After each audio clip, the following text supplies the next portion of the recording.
2047, emerging agriculture technologies will deliver India's evergreen revolution. With science, innovation, and the resolve of our farmers, India will not only feed itself but also become the food basket of the world. Revolutionizing farming through emerging agricultural technologies. ESTIC 2025.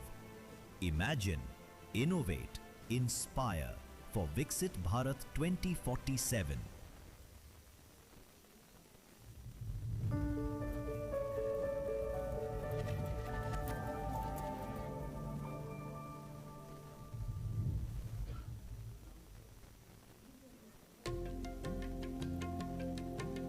For centuries, Indian agriculture has been the heartbeat of our civilization, feeding millions, shaping our economy, and sustaining our culture. Today, that heartbeat faces new challenges: shrinking land and its depleting health, climate extremes, drying aquifers, and rising demand from a growing population. Yet, every challenge carries a seed of opportunity. Guided by the vision of Honorable Prime Minister Shri Narendra Modi ji, India is getting ready for the future with emerging agriculture technologies, from precision farming and farm automation to advanced biological sciences. This transformation is not just about crops. It is about agri-food system value chain for food and nutritional security, farmer prosperity, environmental sustainability, and the promise of Atmanirbhar Krishi, leading us to Viksit Bharat 2047. Agriculture worldwide is being reshaped by precision farming, robotics, and synthetic biology. From smart plant factories to genome-designed crops, nations are investing heavily in future-ready systems. India too has begun this journey.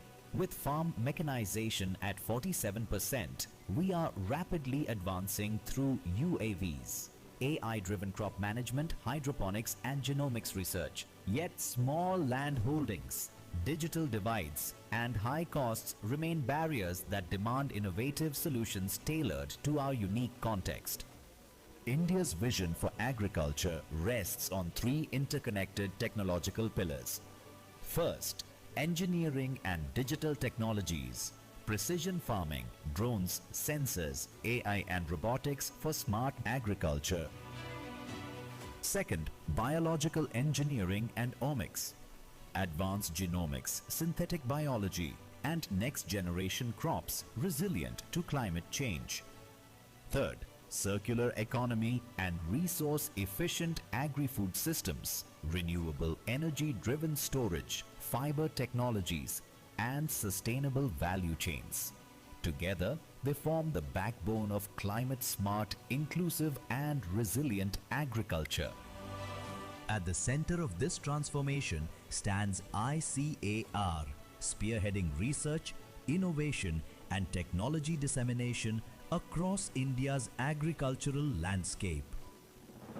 To realize this vision, India is investing in policies, partnerships, and people. National frameworks for drones, robotics, and synthetic biology. Dedicated institutes for agricultural AI and robotics. Public-private partnerships to deploy technologies across value chains. Skilling programs for farmers, youth, scientists, and entrepreneurs. Startup incubators and grand challenges in agri-tech.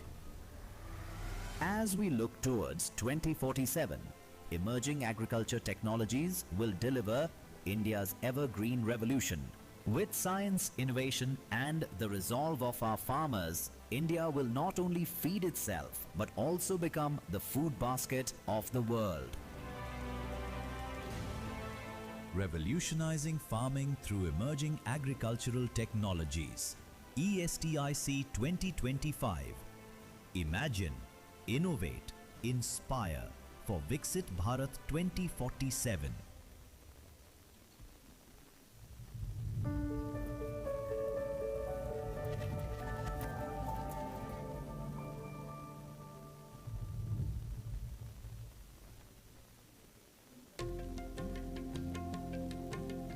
For centuries, Indian agriculture has been the heartbeat of our civilization, feeding millions, shaping our economy, and sustaining our culture. Today, that heartbeat faces new challenges: shrinking land and its depleting health, climate extremes, drying aquifers, and rising demand from a growing population. Yet, every challenge carries a seed of opportunity. Guided by the vision of Honorable Prime Minister Shri Narendra Modi ji, India is getting ready for the future with emerging agriculture technologies, from precision farming and farm automation to advanced biological sciences. This transformation is not just about crops. It is about agri-food system value chain for food and nutritional security, farmer prosperity, environmental sustainability, and the promise of Atmanirbhar Krishi, leading us to Viksit Bharat 2047. Agriculture worldwide is being reshaped by precision farming, robotics, and synthetic biology. From smart plant factories to genome-designed crops, nations are investing heavily in future-ready systems. India too has begun this journey. With farm mechanization at 47%, we are rapidly advancing through UAVs, AI-driven crop management, hydroponics, and genomics research. Yet small land holdings, digital divides, and high cost. Good afternoon, ladies and gentlemen. A very warm welcome to each one of you to this technical session on emerging agriculture technologies being held as a part of the Emerging Science, Technology and Innovation Conclave 2025 here at the iconic Bharat Mandapam, a venue that truly symbolizes India's growing leadership in innovation and global collaborations. We have gathered here to explore how science, technology and entrepreneurship are converging to shape the next era of Indian agriculture, one that is sustainable, resilient, and globally competitive.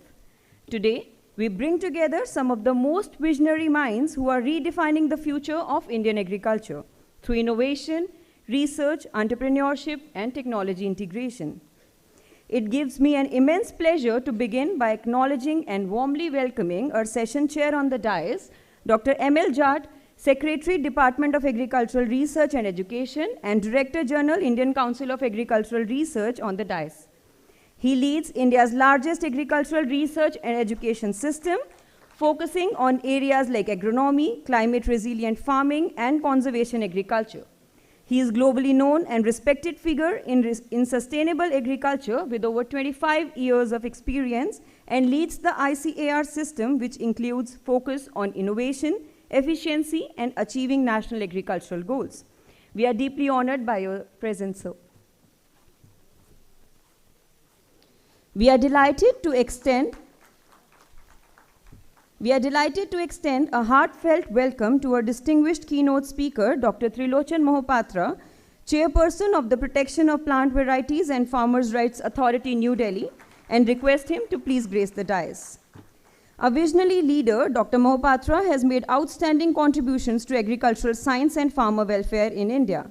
He previously served for over 6 years as Secretary DARE and Director General ICAR, and has held pivotal leadership roles as Director of National Rice Research Institute, Cuttack, and Indian Agricultural Research Institute, New Delhi.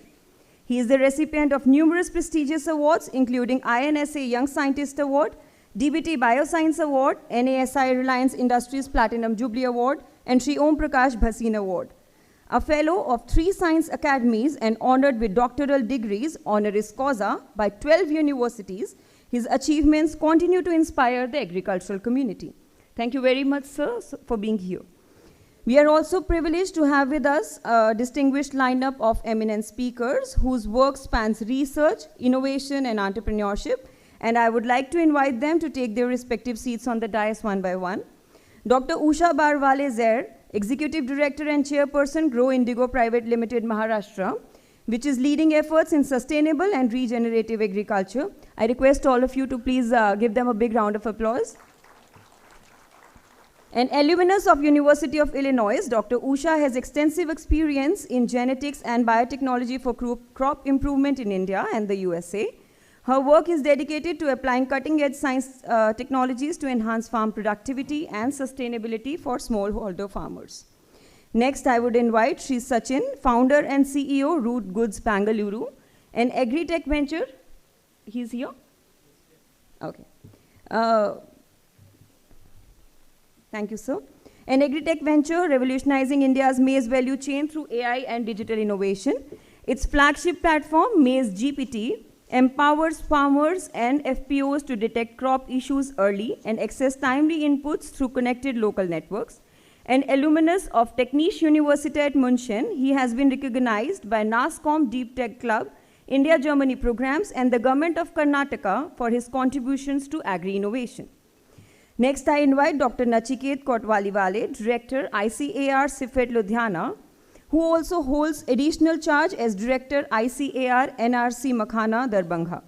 An accomplished agricultural engineer with degrees from JNKVV Jabalpur, RAU Bikaner, and Oklahoma State University, he has contributed extensively to agro-processing machinery, sensor applications, and quality assessment technologies. With over 100 publications, several books, patents, and national awards, including ISAE Fellowship and Eminent Agricultural Engineer Award, he continues to shape policy and standards through active roles in BIS, FSSAI, Niti Aayog, and NAS. Now, I request Dr. Shyam Narayan Jha, Deputy Director General Agricultural Engineering, Indian Council of Agricultural Research, to kindly come forward and grace the dais. He is the founder president of Indian Society of Agricultural Engineers and Bihar Agricultural Science Academy. Renowned as the Makhana Man of India, he pioneered makhana processing and value addition, leading to the GI tag for Mithila Makhana and establishment of National Research Center for Makhana. Ranked among the top 2% scientists globally since 2019, he has developed 12 commercialized technologies, holds 8 patents, authored over 330 publications, and received 33 national and international awards, including the ICAR Rafi Ahmed Kidwai Award and NAS Fellowship. A very warm welcome once again to all our esteemed dignitaries, experts, entrepreneurs, scientists, and participants who have joined us for this important discussion. Now, I would like to request Dr. S.N. Jha to please welcome our session chair, Dr. M.L. Jat, with a bouquet of flowers.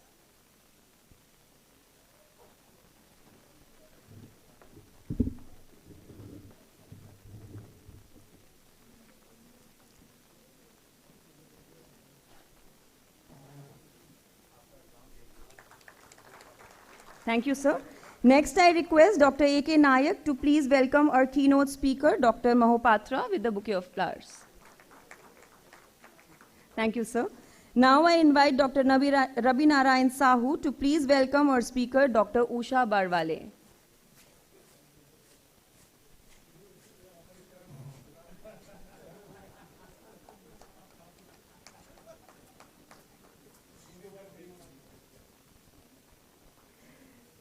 Dr. Arun Sahu to please welcome our speaker, Dr. Usha. Now I invite Dr. Anil Rai to please welcome Dr. Sachin. And last but not the least, I request Dr. Vishwanathan to please welcome Dr. Nachiket.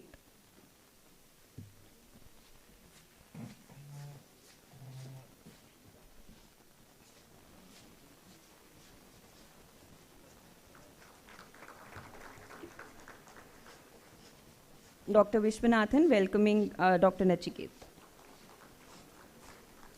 Thank you very much, everyone. Now I would like to request Dr. S.N. Jha to kindly come forward and deliver the welcome address.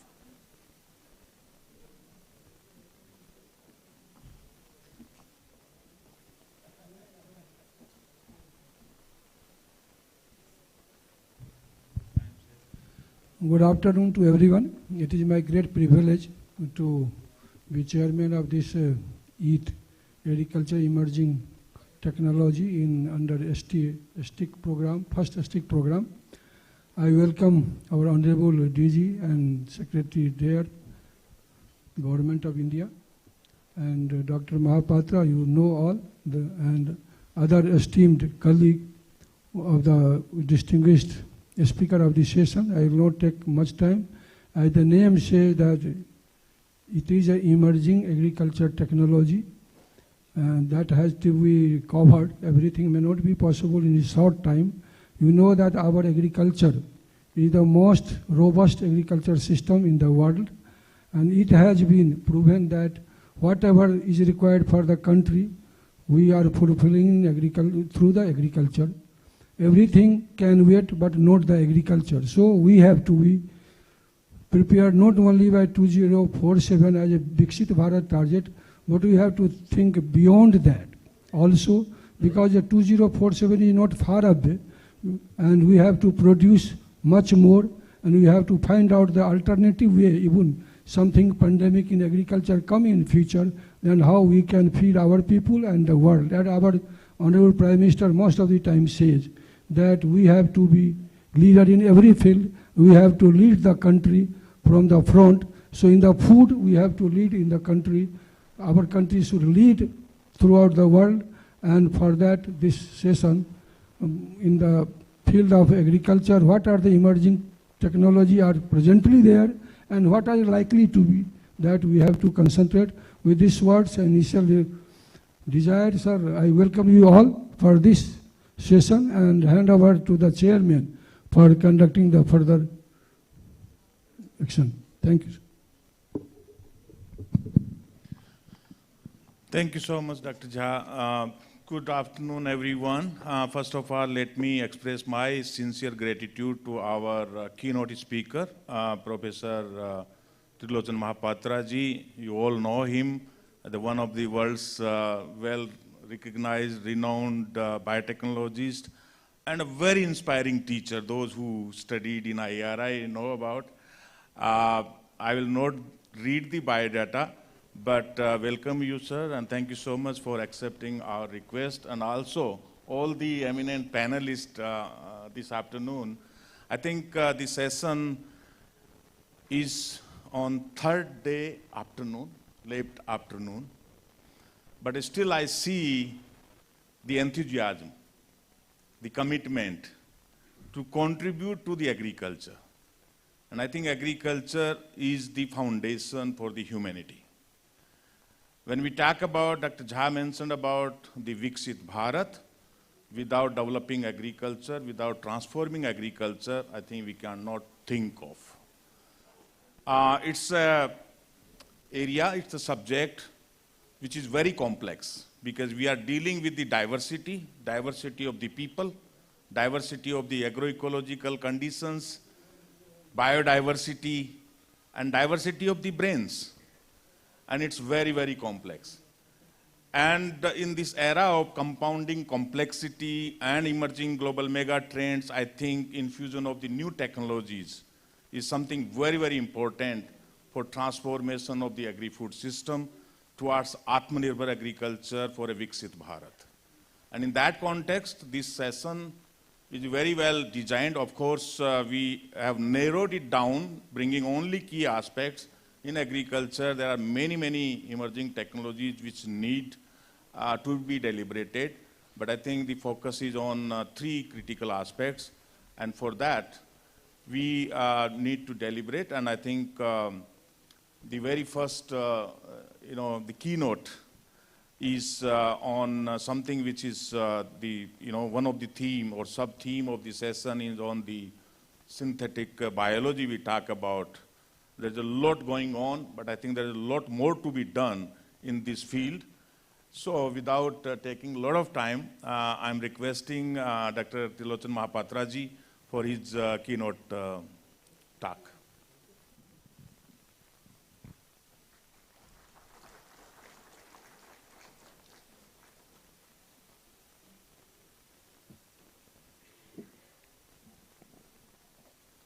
Okay.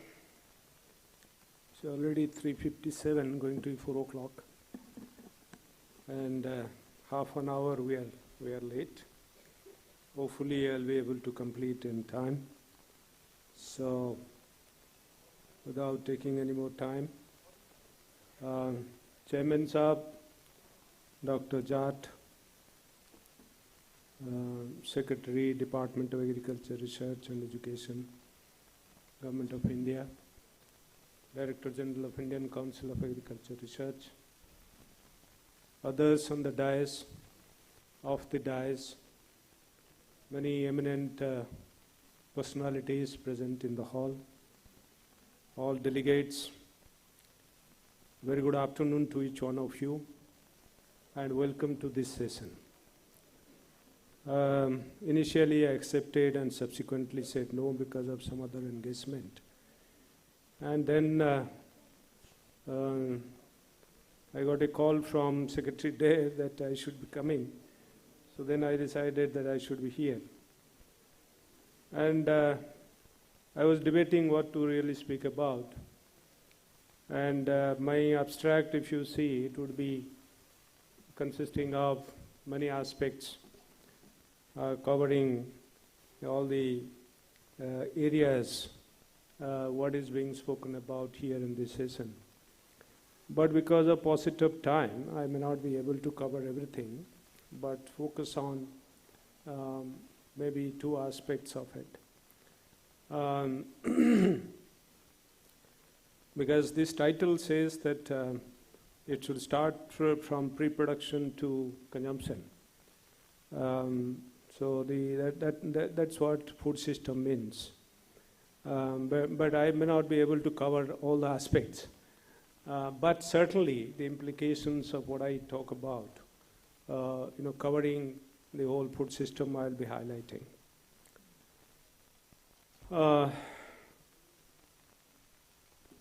India's agriculture has come a long way from deficiency to sufficiency, and from begging bowl to brimming breadbasket, from ship to mouth to a National Food Security Act, and providing food to 1.4 billion plus people, free food grains particularly to more than 800 million people, and also food for the animals, again more than 530 million livestock.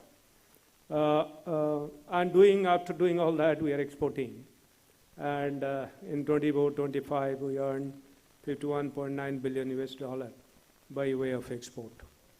And imagine 1950s and 60s, where we are, and how we were performing, and how, thanks to the leaders who were involved then, Professor M.S. Swaminathan in particular in India, and others, Normal in Bolduc, who got Nobel Prize for Peace, and others, policy makers, administrators, scientists, farmers, all contributing to green revolution. And then we have not really looked back, and we have moved forward. And this is what we have achieved. Certainly, 2024 data says that we have increased many folds in all the items, including cotton, including pulses, and including oilseeds. Despite that, we are importing. We are still deficient in edible oil. But the target before us is huge, and we need to really bother about it, how to really go about it. We can have the target to produce more, but at the same time, we have to see that the production system is sustainable. And the total food system perspective we have to really talk about. And this is what it is, that when we talk about the food system, we have sustainable development goals before us. And if you see goal number 1, no poverty, goal number 2, that zero hunger, 2, which connect us with agriculture. In fact, the Food and Agriculture Organization connects agriculture to all the 17 aspects, goals of SDG. Directly, indirectly, even sustainable cities are connected to agriculture and food system. And so everyone. And we have a long way to go, as I said. Still, we have come a long way, and a long way to go by 2050 or 2047, when our population increases. Our food requirement would also increase. The data is given there. I'm not going to really bother you with those specific data. But with some messages that when population increases and we become about 1.7 billion, and the world population becomes close to 10 billion, so how do we really manage our food, nutrition? Nutrition security has to come primarily from food. and that should be the primary requirement.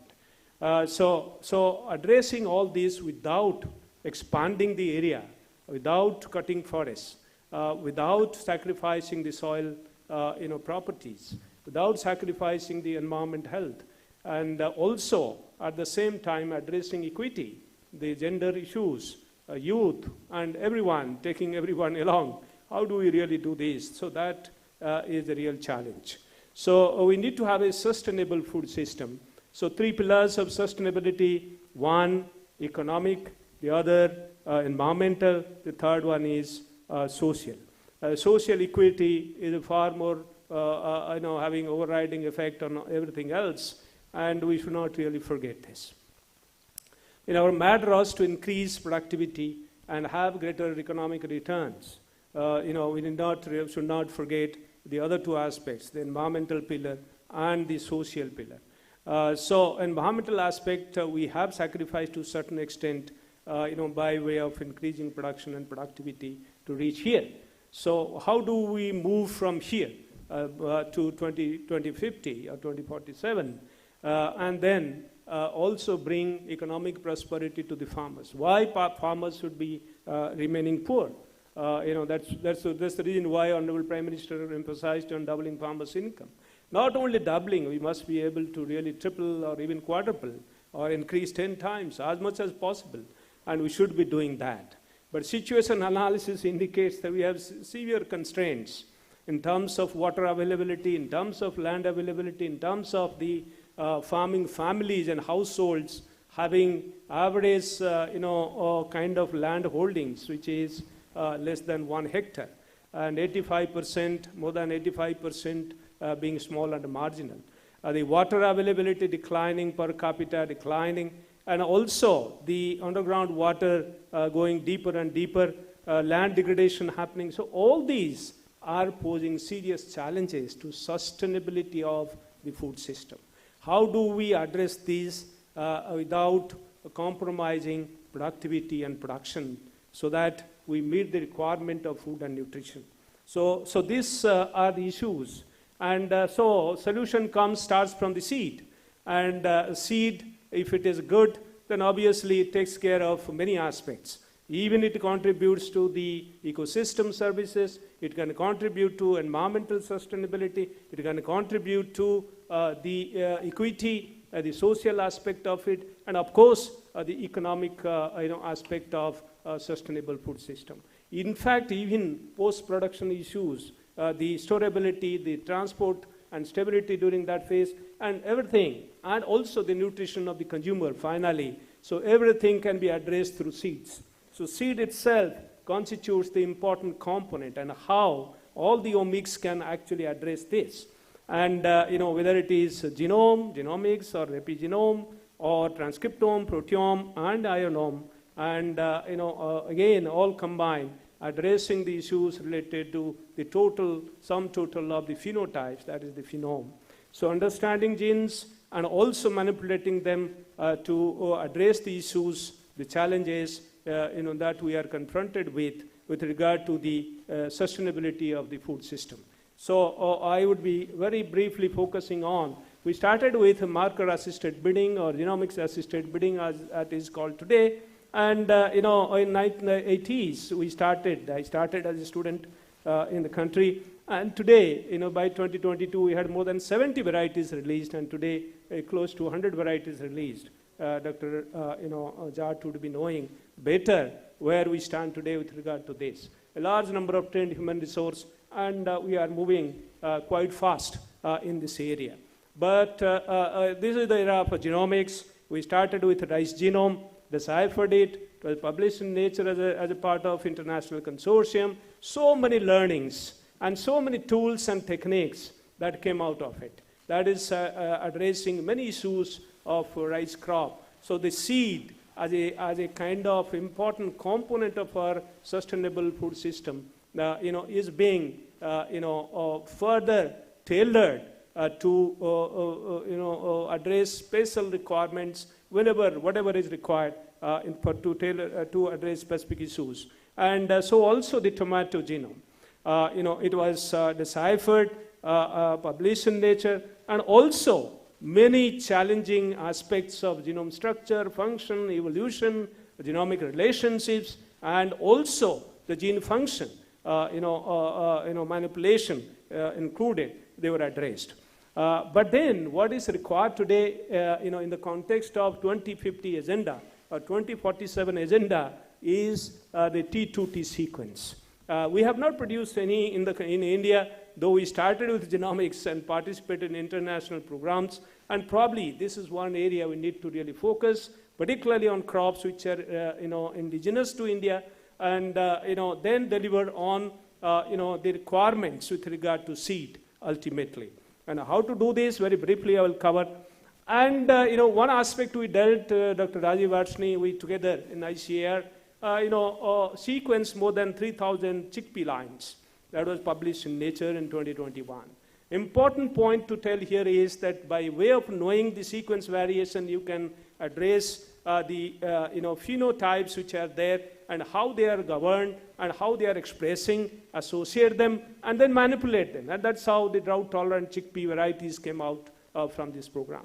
So that is how you can, with the T2T complete without any gap, the gold standard sequences of genomes, one can actually harness full benefit and identify genes associated with the traits and manipulate the traits, manipulate the total phenome of a particular crop as we desire and tailor them as we desire, and then build sustainable food system by 2050. How do we do this in different crops? That requires detailed planning.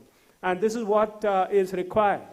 Understand the total variation, variome with regard to genome, variation with regard to phenome, variation with regard to transcriptome, proteome, epigenome, and all these are challenging. And that's the reason why when we study genetics, quantitative genetics, it never explains 100% of the variation which is existing in the biparental population. What to talk of total population? So we can't explain total variation because they are all controlled by different components. The genes alone, variation in genes alone may not really explain those. So that's the reason why there is a requirement. And there also is a need to use artificial intelligence and machine learning to address some of these issues. The variation which is there in our gene banks, they carry the evolution relics. They are all stored there, the relics of evolution, nicely preserved. But those which are being grown in farmers' field, they are stored in their own way in wooden earthen pots and otherwise hanging there in their houses. So they carry, because they are being grown in the field, in their farms, they carry the recent adaptive changes which are happening due to environmental variations. So I need to really understand that. We don't understand this because we don't understand where are they as yet. So there is a need to understand this, and then if you want to move forward and harness the benefit of these adaptive mechanisms which are accumulating there in the crop varieties which are being maintained by farmers, we need to really go deeper and then identify those, understand those, and then see what are those co-adapted gene complexes and how they are evolving and how we need to really harness those using modern tools. If there is no variation, mutate it. Thus said the Mueller and the Nobel Prize winner. And we did this, and we got large number of mutants. And what came out is this herbicide-tolerant mutant, and we named them as a Robin because the person who was involved in this work expired young, and we named it. And this has been used to generate herbicide-tolerant, non-transgenic crops, varieties in case of rice particularly. And also, many other mutants which have been there.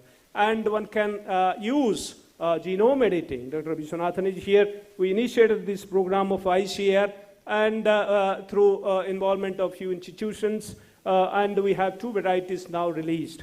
This is one DST, targeted DST1 gene, drought and salt tolerant gene. And there is drought tolerance and salt tolerance in specific environmental situations. We can harness this benefit. Of course, ICGB and many other institutions are working, generating different kinds of mutants, herbicide tolerant, and many others. This is one example of herbicide tolerant rice and also maize and other crops. that Tanushree is doing.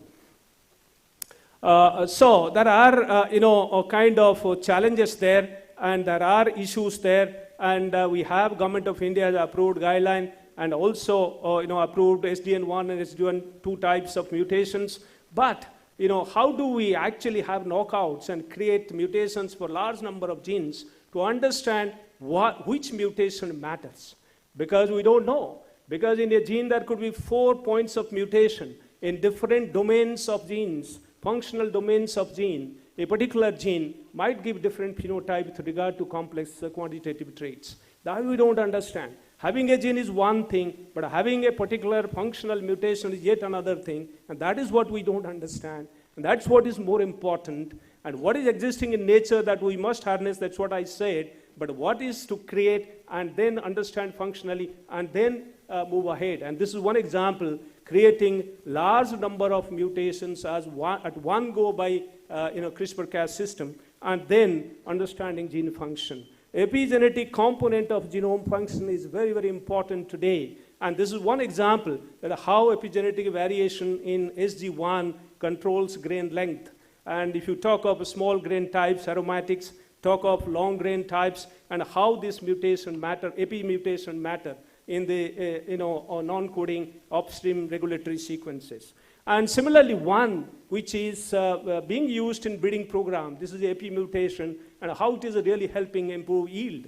And there are many other examples, and we need to really explore these epigenome genetic components. The omics in totality would be so vital for 2050 or 2047 agriculture, and we need to really move forward. Not only that, even the mutation can be applied to plants to promote the rhizosphere. The rhizosphere organisms can be promoted by way of a carbon exudation, the carbon compound exudation by plants.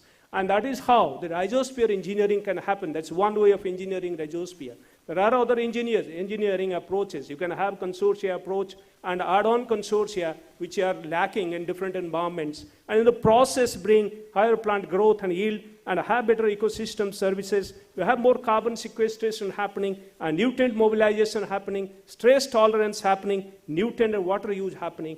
This is all tip of iceberg that we understand today. And this is a whole lot of area of rhizosphere engineering which is fast emerging. And we should be able to really capture this.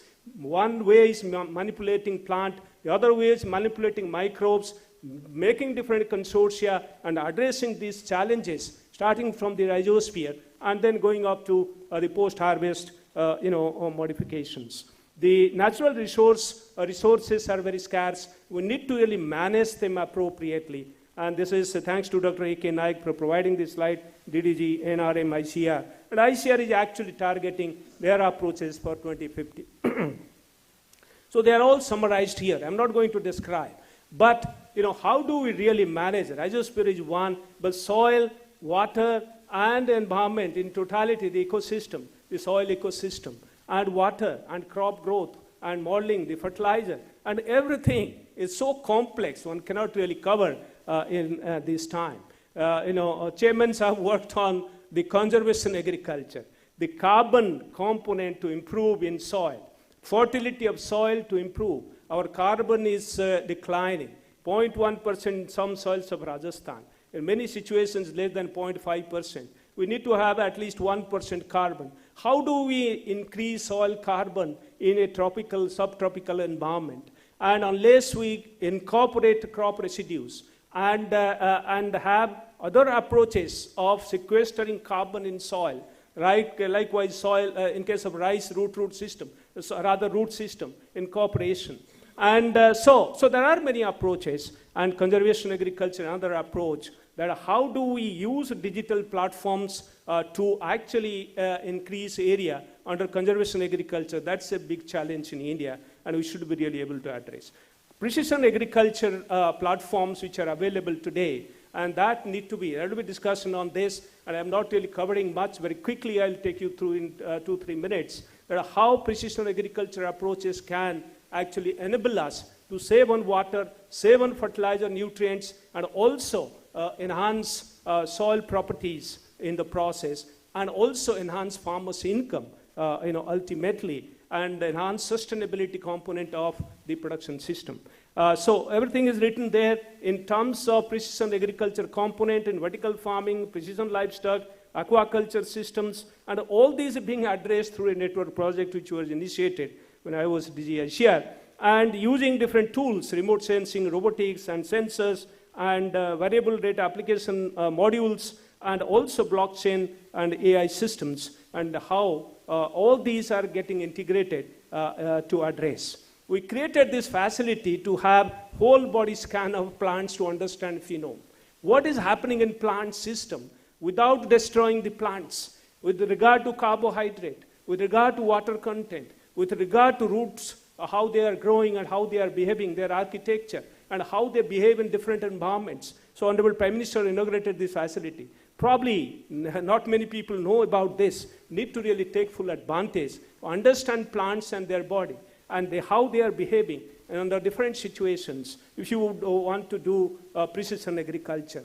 And all these high throughput phenotyping platforms with the control environment, mobile platforms in the field, and all that, phenomobiles, and need to really be employed by 2050. And how do we do this in a farmer's field is a big challenge.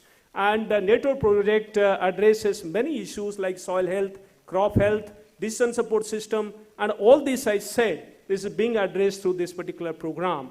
And there are some achievements, I'm not going to read those, and if you are interested, you can learn more. But with regard to the points I raised, there are very, very specific advancements which have been made. The soil sensing, for instance, to the single labs condition to the landscape level is happening, started happening. But you need to really do this for the whole country and integrate that with the digital platforms, with AI and machine learning, and then address those issues of water, the soil fertility, and the carbon emissions and all that, and then have sustainable food systems in place. And capturing soil sensing through for fertilizer application and recommendations to be very precise at a very specific plot level, and how it is being done. I'm not going to describe that, but this is possible. This has been demonstrated, but how do you scale it up to the farmer's field? As I said, 11 to 14 crore farm families and fragmented land holdings. How do we scale it up? And what should be our preferred mechanism? When I say digital agriculture, it could be captive ones. A few farms, few farmers, few thousand farmers, supported by a particular entrepreneur. Or for the whole country, all 85% small and marginal farmers are covered. How do you do this?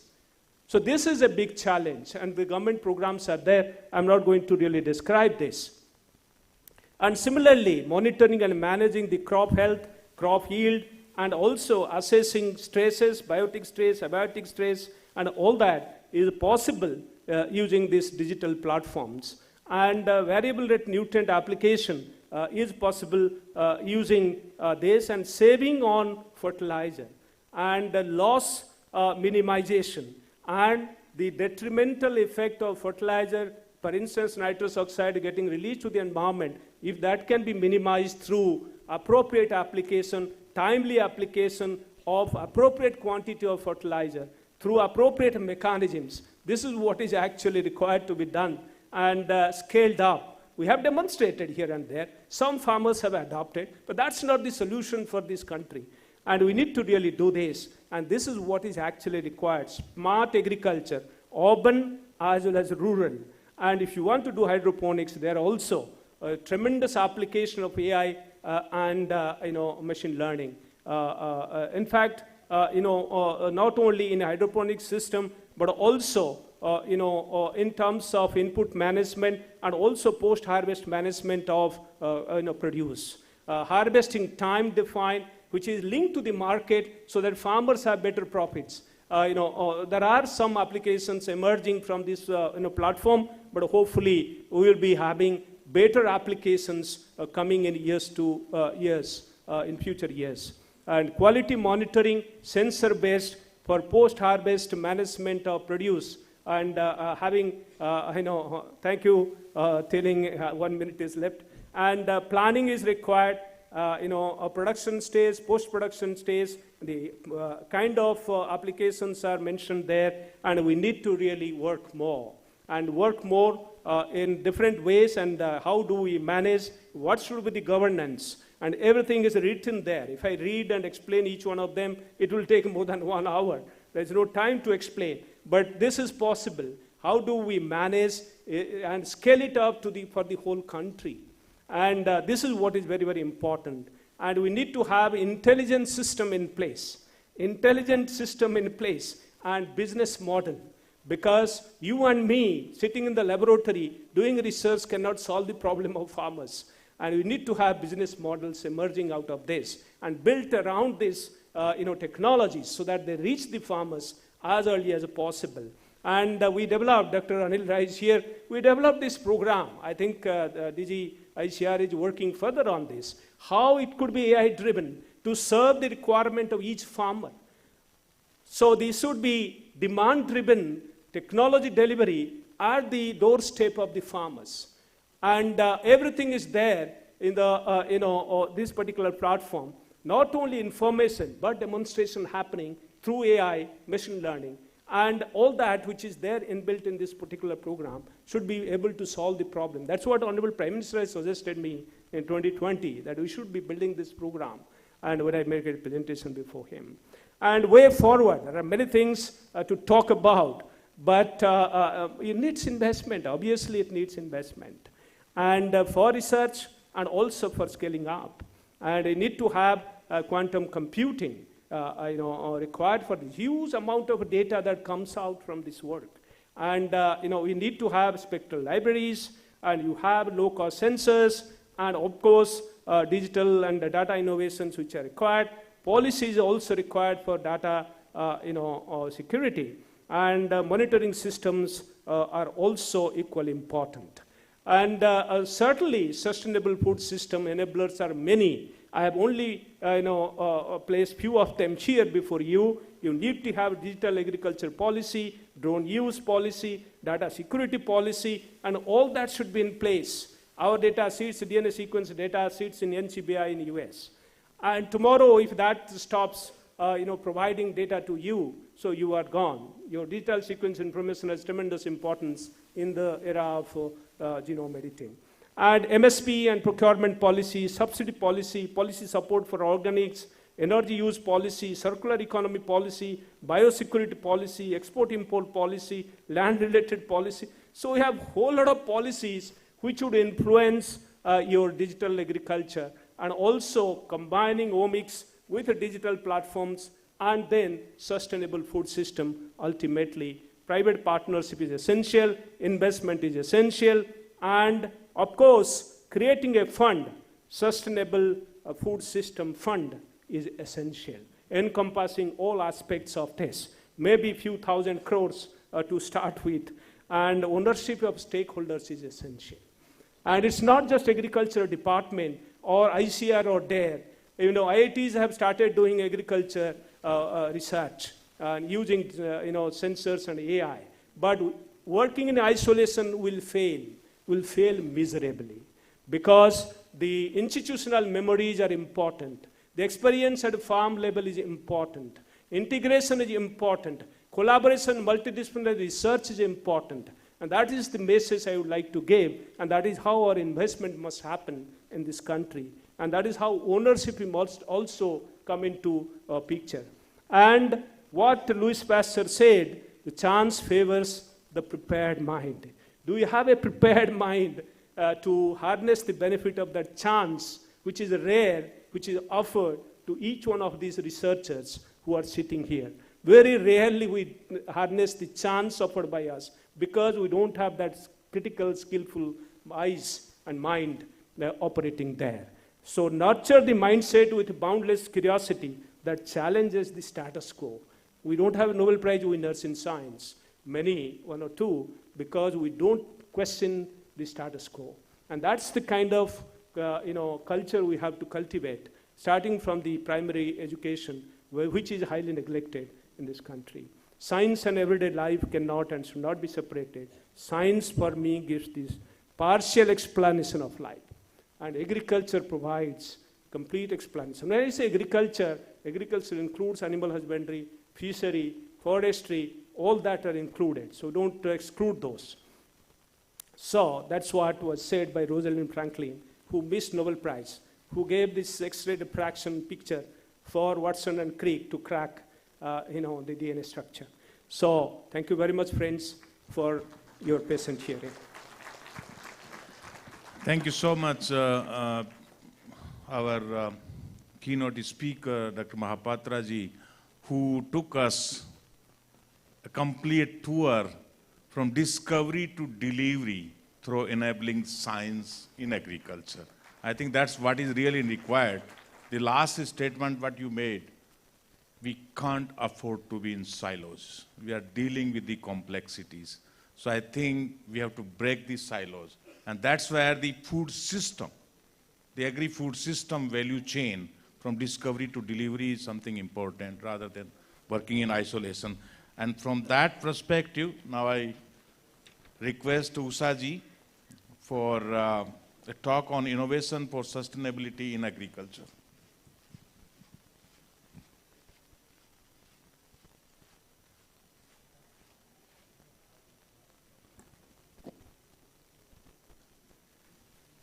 Secretary Dare, Dr. Jat, my fellow session speakers, and all present here. Okay. A good afternoon to all of you. I want to thank the organizer for giving me the opportunity to share some of the agri-innovations around sustainability. Now, I don't know if all of you are from the agri field or not, so I thought that I will share a couple of facts about why agriculture innovation is critical and vital for us to achieve our objective of Viksit Bharat. Now, many of you will know, so please ignore it if you already know it, but agriculture is the backbone of our country, with 45% of our working population engaged in the sector. Now, if we think about agriculture, GDP, and Dr. Mohapatra already alluded to some of the information. So just to say that agriculture, while the GDP contribution has gone down, it still remains significant. So at 18%, it is still a very important contributor to our overall requirements. So when we think about the theme of Viksit Bharat, which requires our gross national income, and I know that this is a little bit maybe not necessary, but it's important to see why agriculture is so important. Our gross national income needs to be 6 times what it is today. 6 times. And if 48% of the Indian working population is engaged in agriculture, if agriculture does not contribute towards this 6-time income growth opportunity, then achieving Viksit Bharat will become a daunting task. So agriculture innovation is critical. Dr. Mohapatra already alluded to a lot of the challenges which are faced in agriculture. So I want to actually focus only on 2 challenges in agriculture for today's discussion. First one I want to talk about is profitability of our smallholder farmers. Profitability of smallholder farmers from the ability to earn enough from the small landholding that the farmers have. Average landholding in India is less than 2 hectares. So you can imagine how much effort the farmer puts in to achieve the income that they need. The second point that I will talk about by way of innovation is our declining soil health and climate vulnerability in agriculture. The other challenges which are listed here and discussed already, I will not say anything about, but only to say the challenge that we've seen this Kharif, this season, around the excessive rainfall. So if you come from Punjab, you would have seen how much damage the flooding has caused. This is the climate vulnerability that I refer to. What is it that agriculture innovation does to address this kind of a challenge? The burning season has started in Punjab and Haryana, and so especially people in Delhi feel the smoke and the issues around it. But this is a bigger problem that we have. So what I would like to do is to talk about some of the climate smart practices for soil health and carbon credits. I will, just in the interest of time, let me get directly to biological inputs, which is one of the things that I will focus on. And this is a new, not a new innovation, okay? It's something which we have known for decades, but this is one which requires imagination. You know, one of the things for the conference is imagine, innovate, and inspire. So why is it that farmers are not using biological inputs in agriculture at the level that is desired? So what I would like to talk about is what we have been able to do in the past several years, which is to identify and develop microbial consortia which provide unique benefits to the farmer. So having identified the consortia is not enough, but you need to have it so it has good shelf life. So if it sits in the farmer's house for 6 months, 12 months, it still is viable. It gives consistent and stable performance over the seasons when the farmers use it. And the farmer needs to have a portfolio of products. So not just a seed treatment product which gives them the initial boost, but then when they get to middle stage of the crop, they don't have any biological inputs which they can deploy. So this is one of the things that we have focused on, is how do you create a portfolio offering for the farmer which starts from the seed and ends before harvesting of the crop. So it includes seed nourishment, soil enrichment, biostimulants, crop protection products, micronutrients. Why biological products, right? As we know that there is over-dependency on chemical use in agriculture, fertilizer is extremely important for our productivity. So you can't do away without fertilizer. Nitrogen fertilizer is a critical element. So how can we look at reducing this dependency in agriculture on chemical inputs and substituting some of these with biological inputs? The microbial combinations actually ensure that the farmer sees value and sees consistent behavior, whether it is in the form of uniformity, early germination, vigor, and so on and so forth. So what we have been able to do is to provide these products to the farmer, and what we see is a great acceptance by the farmer. So when I say that this is not new technology, but it is something which we have known, but what we have been able to do now is to create new consortia, new composition, which allow farmers to see a consistent performance and increasing yields, improving soil health, and at the end of it, addressing some of the climate challenges that are faced by the farmer. So I have already described this to a certain extent, so let me not repeat it and go on to just sharing one example of how this microbial products look like and what they can do. This is a seed treatment product. When applied, the microbes in the bottle allow the crop to fix nitrogen better, allows solubilization of what is in the soil from a nutrient standpoint, and also provide biotic and abiotic stress tolerance. The second aspect that I will talk about is carbon, and this is something completely new. This is, I talk about it as a carbon crop. So if a farmer is growing rice, and if farmer follows certain practices, which would be classified as more sustainable, regenerative, resilient, which leads to a reduction in carbon footprint of that crop. When I say carbon footprint, agriculture actually contributes to a bunch of greenhouse gases from different sources. The biggest emitter in agriculture is cattle, but let me focus on the second largest emitter, which is rice. Now, if we go from transplanted rice, which is our traditional system, to a direct seeded rice, we have a reduction in methane emission. If we go from regular fertilizer application method to a precision fertigation method, we reduce nitrous oxide and so on and so forth. So with all of these regenerative practices that we can engage the farmers in, we are able to actually create two ways of income generation possibilities for the farmer.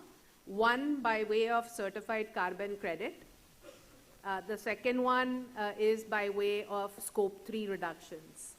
And when I say certified carbon units or credits, these are what can be quantified in terms of tons of carbon dioxide equivalent which has been reduced because the farmer has followed a new practice. So that's a data product. The second is crop plus data, which is a scope 3 reduction, where food companies, for instance, will buy this low carbon commodity to produce their product. So let's say baby food is produced from a low carbon rice. And so that they can claim that in their net zero targets which they have set for themselves. So these are, this is the way that we are progressing. We already have more than 1 million hectares registered with us in the carbon program. And we are scaling rapidly. And in the coming 3 years, we see that we will be generating more than 1 million carbon credits or tons of CO2 equivalents each year, which generates additional income for the farmer. This is all data driven. All of the information is captured digitally. Remote sensing, biogeochemical modeling, all of these factors go into it. Otherwise, we would not be able to scale. So the practices which are there, many are familiar: low tillage, water management, fertilizer management. All of these practices ultimately lead to improved productivity and soil health improvements. One last thing that I will briefly talk about for half a minute, and then I will bring my presentation to a close. As the rice straw is being burned, an alternative is there where you can use the crop residue, so not just the rice straw but anything else, convert it into a value-added product in the form of biochar. Biochar is a durable source of carbon which can be applied to soil. Biochar by itself does not, of course, adds carbon to the soil, but if you combine biochar with microbial consortia, then you've really created a value-added product.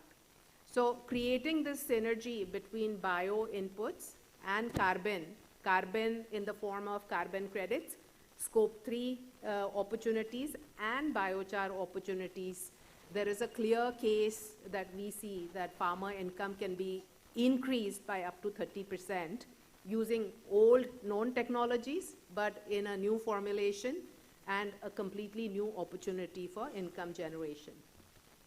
Thank you very much. Thank you so much, Ushaji, for sharing the insights on the new opportunities around the carbon. And I think the biologicals and biochar for boosting the productivity and income and building resilience is something very, very important.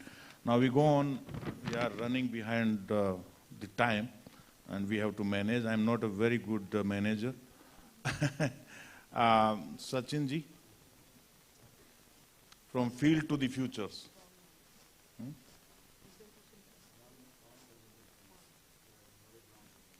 ये उनका कर दिया है भाई.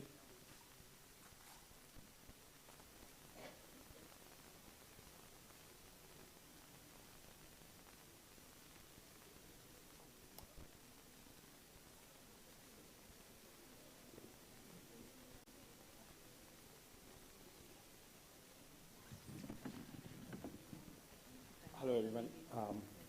Thanks for this opportunity for the organizers, and thanks for all the audience who have been here with us. I would like to start the presentation with a quick snippet. The Indian Statistical Department, every year they publish data about the farmer suicide. There are 28 farmers' and farmers-related labors deaths in India every day, 28. We at Rootscoot, I'm the CEO of Rootscoot Private Limited, we have built a SaaS platform for quality assessment and management of agriculture crops post-harvest. Next slide, please. Oh, sorry, okay. Okay, sorry. So we have built that primarily as a spin-off of my thesis in Technical University of Munich, where I collected data about agriculture sector, small-scale, large-scale industry sectors. After completing the thesis, I went back, speaking with colleagues there, we understood there is a lot of lacuna with the market access, and this market access issue is causing the suicides in India. That's where the company was started, and I came back to University of Agricultural Sciences, Bangalore. We were part of a project called Maize Business School. There, the usual drill was that Agriculture University would take part of pre-harvest and post-harvest market connection would be taken care by our company in the Maize Business School. It's a project of Government of India. So there we understood both farmers and buyers were having this issue of quality assessment. So where farmers were using their subjective experiences by biting the maize or just having a look at it for understanding the color, size, and negotiating with the buyers. So buyers also had this issue, not just the farmers. So we understood it's an issue with farmers, and it's an issue of the ecosystem. So we built a platform on which we can leverage the data at farm level, especially the pre-harvest. You can see on the left-hand side, there is an opportunity for the farmers to register what are the problems they have in terms of journals. And on the right-hand side, you can see that that's the AI image, which is taken on the A4 size sheet after standard sampling of maize. It typically gives, on the below you can see the color, fungus, foreign matter, size. So these are the physical parameters. You can understand that's a physical parameter, so we use mostly the image processing as a core tech behind that. Further, this certificate is used to connect with farmers and buyers, mostly starch industry, now ethanol industry. So these are the clients that we are connecting this to. We pay based on this certificate, we pay farmer on spot, which is the risk is underwritten by us or NBFCs, non-banking financial institutes, because revenue is something, the capital is something that is still behind. And with farmers, not only in India, we also in US, Canada, there we are piloting there. That's why I'm gathering those information. It's the same issue everywhere. From there, we also take care of logistics. We Uberize the logistics from farm till the warehouse. So that's the last part of the challenge that we faced during the Maize Business School. So we connected that with local aggregators who work with trucks. So as we moved on, just 2 years back, we started working on AI algorithms, LLM models who have come in a large scale. So we built a model in which we can identify if just an image is uploaded, for example. So it will identify the problem, give them the solution, and the next is very important part, which is connecting to the local vendors who can provide insecticides for fall armyworm, for example. So those kind of solutions have been built as well, and all the data that has been taken in the pre-harvest and post-harvest is taken into the ecosystem, where it is transferred to the warehouse managers or procurers who can understand the shelf life and manage it efficiently with lesser loss. Very simple format of data that we collect: images, like I mentioned, like I showed as well, and the weather data. So the images that we take is location tagged, and that will be taking the satellite data. Primarily, three data sets that we take from the weather is temperature, humidity, and rainfall. So we crunch that data, we work on those parameters: size, color, fungus, foreign materials, moisture, and shelf life. We have mentioned we have patents here and then also in Germany. We started in Germany, so we applied there. We have 3 patents in India and 3 trademarks right now. One more patent we have applied this year. Mostly this patent is about grading of grains. That's the purview in which the patents have been applied. We focus on one crop, which is maize, and because maize is 2 reasons. One is it's a commercial crop, extensively used by industry. It's easy to implement AI systems that we have built, which was of course suggested by University of Agricultural Sciences again. So tell me about working in silos or working in collaboration. So that helped a lot for us. After farmers working with us, we covered so far around 45,000 farmers, and all these farmers are not absolutely using our tech. It's like 80-20 Pareto principles. 20% of the farmers are using it, mostly through FPOs, and they have increased their revenue from 10 to 12% better price compared to the market. So overall advantage that we are bringing is that we have reduced the post-harvest losses to 22% to 5% in the farmers who are active with us, one. And the selection of crop, which is just one. With maize, we are bringing in bioinformatics now. Indian Institute of Sciences has also invested in us, so we are bringing in genomics parameters as well into the AI systems, just for maize again, because it's a humongous task to do the many crops. So that's one of the advantage that other companies who are doing, they are using spectrometry, which is quite expensive. This is inexpensive way of doing it, just with the mobile phones and photographs, and all the tech is behind running at the service. So go-to-market is very simple. What we work with is NABARD, ICR in Delhi. So these are institutes who have already built channels to reach out to farmers and FPOs. So we choose FPOs based on that, suggestions, and then go to the FPOs, and we generate revenue through those FPOs. That's one part. And working with industry is mostly enterprise sales, building a team, and then showing them how different it is, how they can reduce their losses. That's the drill that we go on. And mostly these buyers look like poultry, animal feed, starch, and now the biofuel and ethanol blending industry that has come up in emerging tech for the renewables and the agriculture sector. Farmers is free of cost. That's one of the important aspects, because farmers are generating data, and this has been, they are getting incentivized because of that. So all this data is taken into the systems which can reduce the loss. So we have generated revenue so far around close to $600,000. This is me. I did my master's in technical of Munich. That's where I met my friend, Dr. Regmi. He's a PhD in climate science. And in University of Agricultural Science, Bangalore, Dr. Gracie is somebody who looked after for building the econometrics model, where pricing aspect and payment aspects was come into picture. Dr. Vasudev Rao is nominated by Indian Institute of Sciences to work with us. One of the companies, the company he is working earlier was Metahelix, bought by Tata's, which is a seed company. So we're bringing that stringent quality assessment of seed into the commercial maize so that it can be leveraged. So we started out in Karnataka, now working in other 6 states in Telangana, Tamil Nadu, Gujarat, Punjab. And we are piloting, like I said, piloting in US and Canada through University of Saskatchewan. I also met Dr. Ravi there through ICR. Yeah, now we have done recently done pilot in Nigeria as well. That too again through universities. The modus operandi is quite similar. You can see without universities or the people have already built channels to reach out to farmers are very accessible for startups like us. So we have raised funds mainly through institutes like NABARD, ICR, IRMA, IAC. So mostly these industries, institutes who have similar deliverables like us, so they work with us so that to achieve together. So that's how we are working, and mostly we're also raising funds, by the way. Yeah, we have recently got one of the winners as a Zero Hunger champion from Adani Groups. Economic Times covered us. They spoke with our stakeholders. Yeah, we have also live on ONDC and through ENAM 2.0.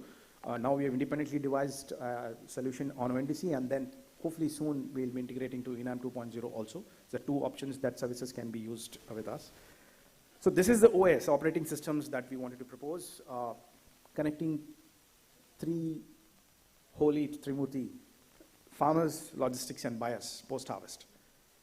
Here we wanted quality to be the pivot for all 3 of them to reduce the post-harvest loss. That's what we tried with maize.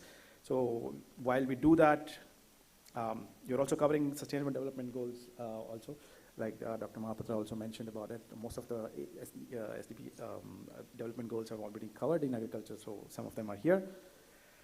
So by this, yeah, it's something which we are exploring for other crops as well. So we're open for business, open for collaborations. While we put interest on the profits, while thumping for purpose. Thank you. Thank you. Thank you, Sachin. Good work. Congratulations, compliments for all the good work, and best wishes for the future. I hope you will grow exponentially. Our last speaker is Dr. Nachiket. How many minutes? We are running behind the time.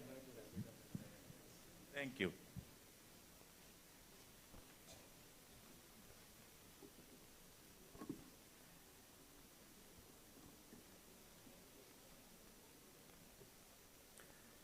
respected dais, dignitaries, and all the audience, thank you very much for being with us. Thank you, my previous speakers, for setting up the precursor of what I am going to talk about. Automation and cognitive computing in agriculture, production, and post-harvest sector, precision for progress and prosperity. So, to some extent, Dr. Mahapatra has already covered what is there in the precision, and in the next session also there would be some things in that. Mr. Sachin also talked about a little bit, and I will be presenting a big picture of what he has done. And thank you for him for showing that some of the things which I am going to show can be adopted practically and can be taken up as a commercial venture. From the previous talks and from also the talk of our chairman, we will agree that these are the three major constraints or three major issues that we are addressing, and these issues, some of the biological solutions have been shown, but I am going to talk about the mechanization solutions, the physical solutions. For addressing the resource constraint, we are resource constraint. That is, I think from previous talks has been proved. We have climate extremes that also Dr. Usha, she also raised this issue. And then population is increasing, so rising global demand. We see that the conventional mechanization has reached to limits. Now we have to make these things more intelligent. Whatever machines have been made, they need to be made more intelligent. And then frontiers of this agriculture sustainability, they heavily rely on data, they heavily rely on cyber-physical systems for precise management as well as intelligent resource allocation. So these type of solutions we have, and for that, if we see that the cognitive and automated farming systems, if we see, three major issues or three major streams come into that. One is mechatronic control systems, which is extension of the conventional mechanization. We wish to achieve automated seeding, automated resource planning, automated resource application, not only in agriculture, but also in the animal system, also in the fisheries system, also in the poultry, milk, and other systems also. Then precision agriculture technologies, the new technologies which are coming for like LiDAR and 3D terrain mapping, then GPS guided equipment, the drones are also part of this, and then variable rate input adjustment. As we go, the precise adjustment as we go, on the go basis. And then for that, there are different devices which are available to us, like edge and AI decision making system. So this decision making is a bit complex because it has to take care of so many physical, chemical, biological inputs, and based on that, real-time processing has to be done, and then machine learning to do this, and adaptive optimization. On the right side, you can see these are some of the solutions that we have been attempting for precision farming, for precision harvesting, for scouting of the crops, and taking a decision on the go basis, whether they are for, these are mostly applications up to the harvesting. Coming to next is cultivating within a very artificial environment. Not only we can increase, we can control the environment, we can also increase the crop cycles. We can go for year-round. This is an application that has been implemented at PAU, where they have been able to take 11 cropping cycles of lettuce. So this type of applications can be extended to different crops, and you can have not only more crop cycles, but also customized. You can have certain nutritions within the crop. You can have certain pesticide-free or some kind of insecticide-free crops, and then quality of the crop can also be controlled. So this is one of the ways of doing mechanization or automation within crop. Another way is you altogether take a different route for production of the food. This is like cellular agriculture, fermentation-based proteins, or algae systems. Yesterday there was a session on biological production. So this is relating to that. This is going to development of lab-grown foods, maybe meats, maybe dairy, and maybe some other type of crops. We can go for microbial fermentation for proteins, which we already have done and needs to be extended at a larger scale. And then we can go for nutrient-dense foods based on algae. You can see that on the basis of resources, all these three methods, they are quite resource-friendly or resource-efficient. They use minimal resources. And on the environmental effect, if you, one is fermentation is a scalable solution, but otherwise the algae system, that is a carbon capture system. So it is rather beneficial on the environment, and cellular agriculture could be of low emission. This is precision post-harvest management. Some of these things have already been, some of the pictures have already been shown by Dr. Mahapatra, and some applications have been discussed by Mr. Sachin. The issues we have is storage issues, transportation, pest and disease, market access, and packaging concerns. So based on these, for all these are some of the emerging technologies. We are going for digital twins. We are going for completely IoT-based solutions. We are going for blockchains for monitoring. We are going for blockchains for even addressing the traceability issues.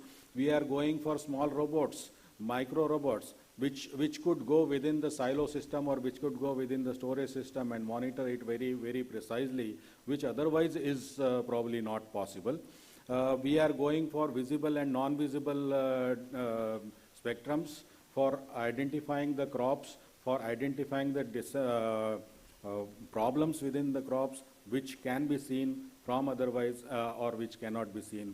We are going for hyperspectral imaging. So these are some of the new frontiers which are being used, other than what Mr. Sachin already told, that in the visible domain, using AI, you can go for some kind of solution. This is again another area that we are venturing into, is going to agentic AI solutions. Just to explain that in this, the generative AI models, they are not autonomous. We wish that our AI models become autonomous. They get to know from whatever they are learning. They get to learn from whatever they see. And this is another explanation for that, but probably we have less time for that. But coming to the, probably this is my final slide.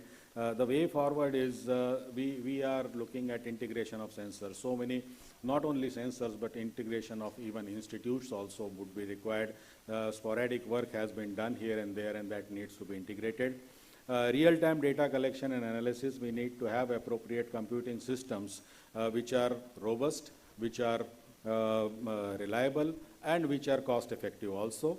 Automation of agricultural processes, different agricultural processes, agri-food systems, we need to address agri-food systems, AI and machine learning algorithms, and then regulatory compliance and traceability and standards. So for everything, whatever we are going to develop, we also need to see that the standards that we develop are commensurate to our demand, are appropriate for our population and our benefit. We also need to have institutes for conduct of research. We need to have infrastructure and manpower appropriate to deliver all these things. With this, thank you very much. And these are the two AI-generated pictures which show us what is a kind of vision or what is a kind of dream that we are looking at. I acknowledge two of my colleagues for this presentation. Thank you very much. Thank you so much. We are looking towards making them real. So I think this session is over. Before we start the panel discussion, I will take 1 minute to summarize. I can't afford to repeat what has already been said, but I think let's start with a good note. Agriculture is important, we all know about it, but I think agriculture have made significant progress. Let's also appreciate that. Over past 1 decade, adding 100 million tons of the food grains and almost similar volume of the horticulture and the dairy is a significant progress, despite all the extremes, the challenges, the risk of the climate. So I think we are making real good progress, and it's coming because of science. We've been, what Dr. Mahapatra ji indicated about whole lot of science across the agri-food system value chain. I think that's where from it's coming. But I think the feeding the future with all the emerging global mega trends is challenging, and in that context we need infusion of emerging science and technologies and innovations, and that's what we are deliberating on. But I think we truly need to transition from silos to the system. And silos to the system for sustainability with synergies with the society. So I think that's what is really required. And in that context, we need the whole of system approach and whole of the society approach. The government of India is talking, and Honorable Prime Minister is talking, the whole of government approach. And that's what is really required. And that's what I see, even in the panel, we see the public and private and all those, the startups and entrepreneurs. And I think that's what makes us the whole of society, the whole of government approach. So with this, I would like to sincerely thank our honorable keynote speaker, Dr. Mahapatra ji, all the speakers for sparing time and giving us some new insights in terms of emerging agricultural technologies. With this, over to you, Dr. Jha. We will escape. Thank you very much, sir. I thank actually to our chairman and hand over to. Thank you very much, sir. Thank you everyone for your kind contributions. You please remain seated. We have a memento distribution ceremony, just will take 2 minutes. Now I request Dr. S.N. Jha to please give a memento of appreciation to our session chair, to our keynote speaker and to our distinguished speakers. Okay, sir. So we'll follow that order.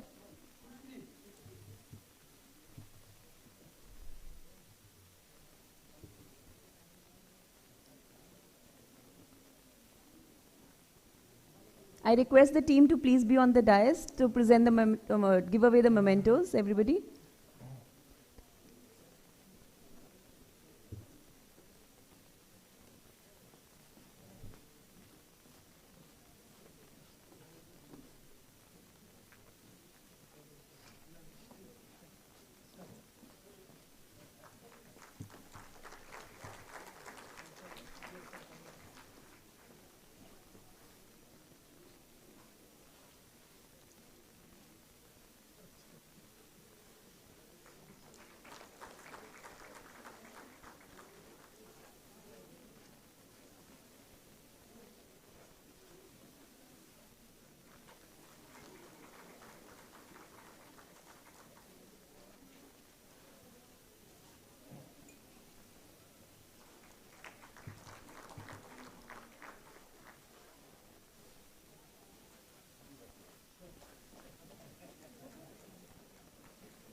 Thank you very much, sir.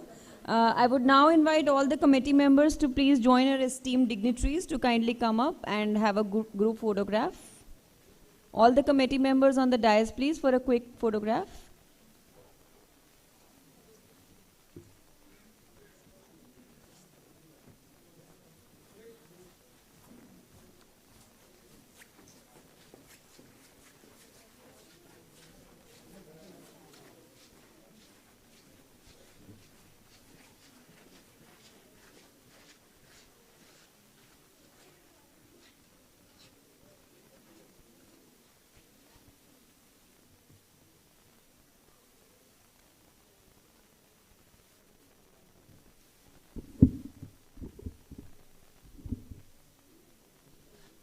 Thank you very much, everyone. We now move to another interactive part of this session, which is the panel discussion, where thought leaders from academia, industry, and policy will deliberate on how emerging technologies are transforming agriculture. This session will be moderated by Dr. S.N. Jha, Deputy Director General ICAR, who is also the chair of Thematic Committee of Emerging Agricultural Technologies. Our distinguished panelists for this session are Professor K.C. Bansal, who is an internationally renowned plant biotechnologist known for his pioneering work in GM crops and genome editing for climate-resilient agriculture. A gold medalist, PhD from IARI and postdoctorate from Harvard University, he has served as Secretary NAS and Director ICAR, National Bureau of Plant Genetic Resources. Currently, he is Adjunct Professor at Guru Jambheshwar University and Center for Crop and Food Innovation, Murdoch University, and a TWAS Fellow recognized for his global contributions. Next, I invite Dr. Amitabh Bandyopadhyay, who is an agricultural graduate and has a PhD in genetics and plant breeding from Indian Council of Agricultural Research, IARI. He has worked throughout his career as a scientist in Indian Council of Agricultural Research, starting in the year 1976. He worked as director of ICAR National Research Center for Groundnut and was a founder national coordinator of the ICAR National Agricultural Science Fund. He superannuated from ICAR in 2014 and remained engaged with various scientific organizations in various capacities. At present, he has been chairing the Technical Advisory Committee of ICAR Network Project on Precision Agriculture. Next, I invite Shri Abhilash Sethi, who is Investment Director at Omnivore, leading strategy and investments across agri-inputs, mechanization, precision agriculture, ag biotech, and market linkages. Previously, he was a founding member of Mahindra & Mahindra's digital agriculture team. An IIT Warangal gold medalist and IIM Bangalore alumnus, he combines deep industry and technical expertise to drive innovation and growth in India's agri-tech ecosystem. I would like to invite Professor Shantanu Chaudhary, who is a professor in the Department of Electrical Engineering at IIT Delhi and former director at IIT Jodhpur and CSIR, Central Electronics Research Institute, a recipient of the INSA Young Scientist Medal and fellow of INAE, NASI, and IAPR. He has over 350 publications and 15 patents, with several technologies commercialized globally. His research interests include computer vision, artificial intelligence, AR, VR, and multisensory media applications. Thank you very much, everyone, for being on the dais.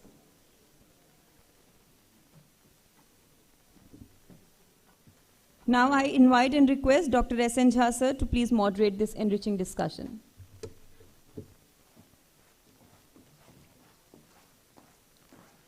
Thank you very much.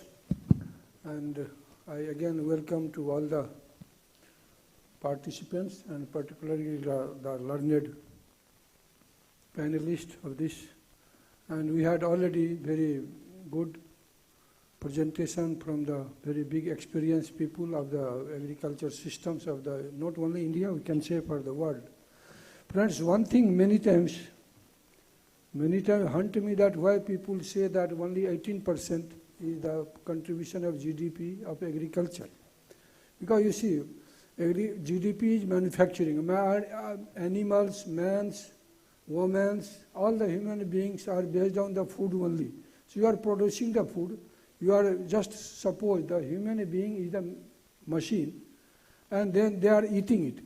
The food provided, so all GDP is based on agriculture only. So 100% contribution of GDP of agriculture should be. So I think there is a need to define the GDP. Agriculture, you know, is the base of human beings, all the living beings, not only human, all the living beings.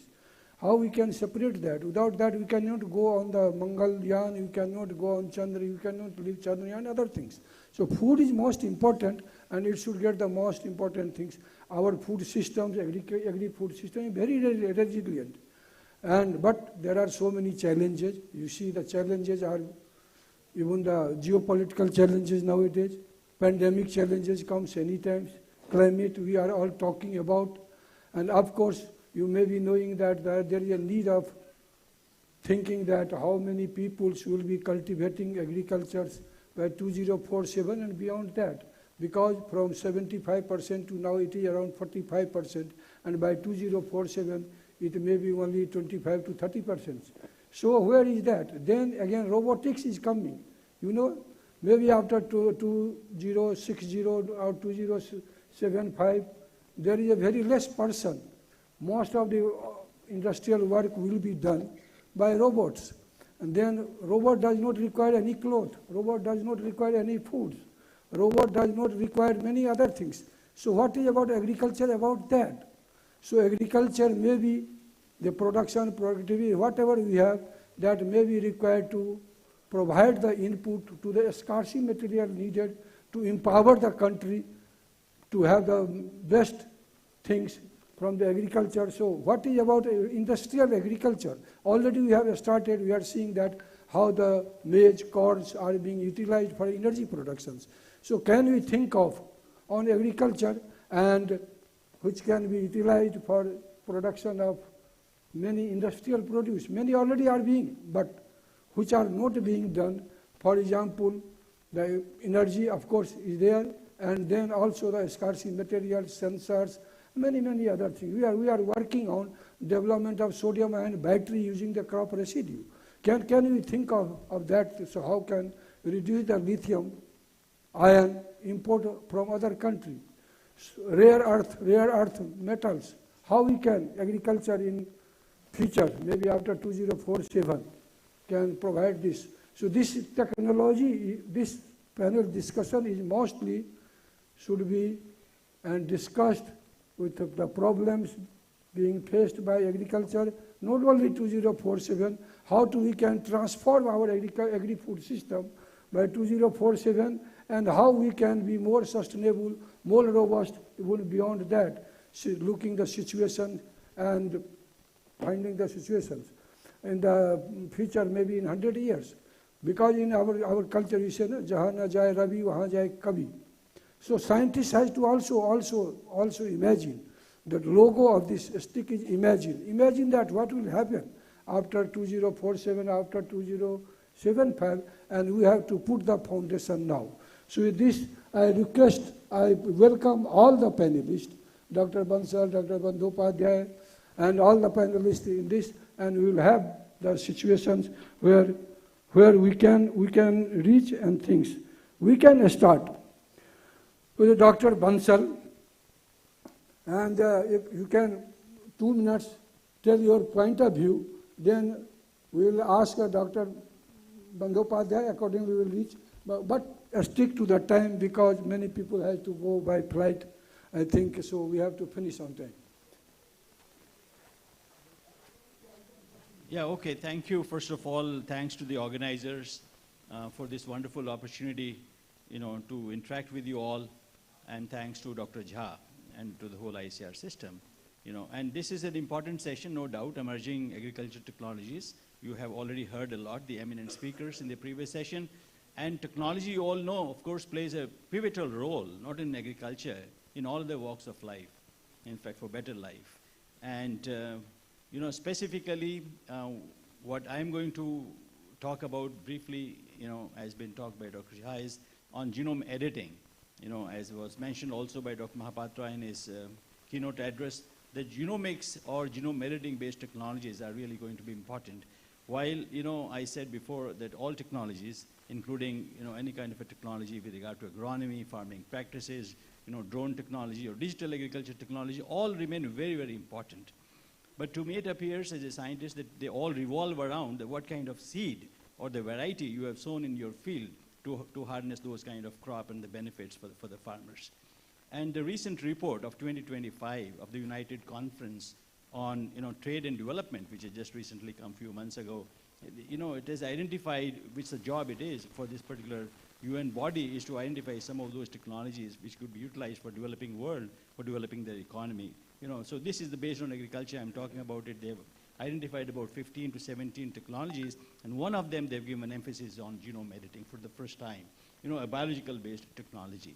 So I think, this is very important, and a lot of work is already undergoing. Dr. Viswanathan is taking a lead in our country, where we have developed 2 genome-edited rice varieties. Dr. Ashwini Parikh Institution, where he's the executive director of a National Agri-Food Biomanufacturing Institute. They have got a training center on genome editing. So what I'm saying is the government of India has identified this technology by itself, is invested, quite handsome money into 40 different crops and, other sectors as well, other than ICAR, under the leadership of Dr. ML Jat. A lot of work is going on. So why I'm saying so about genome editing particularly, because any change you would like to do for improving an organism will always occur at the DNA level, at the levels of genes. Even if you do conventional breeding, it's all at the levels of genes. When you do conventional breeding, at times we really do not know what the DNA manipulation is occurring, or what are those changes occurring at the genetic level, or at the precise gene level. But here there is an opportunity now. For example, we're moving ahead, from conventional breeding to molecular-based breeding, as was mentioned again by Dr. Mahapatra, to genetic engineering, now to genome editing technology, wherein you precisely, accurately, make some changes, very small changes in the native existing genes. And in the final product, there's no foreign DNA, or foreign gene present. And this is a technology which we must try to fast track now. Of course, already the progress is going on, but we must now try to fast track for developing Viksit Bharat. We were talking about it for increasing our production to the level 520 million tons by 2047, which was projected by the previous speakers. So I think this is something that we must try to, invest more time and also try to do capacity building, and maybe have got some recommendations in the second round. Probably I'll talk about it, that what specifically India should be working on, which particular crop, with regard to increasing our production in a sustainable and a climate resilient, kind of agriculture we're talking about today. Thank you, Dr. Jha. Thank you, Dr. Bansal. Dr. Bandyopadhyay, sir, you have the experience of genetics, breeding, as well as a precision agriculture. You have led the strategic project in NAIP. What is your current, can you tell us what is the current status of precision agriculture in agriculture research in our country?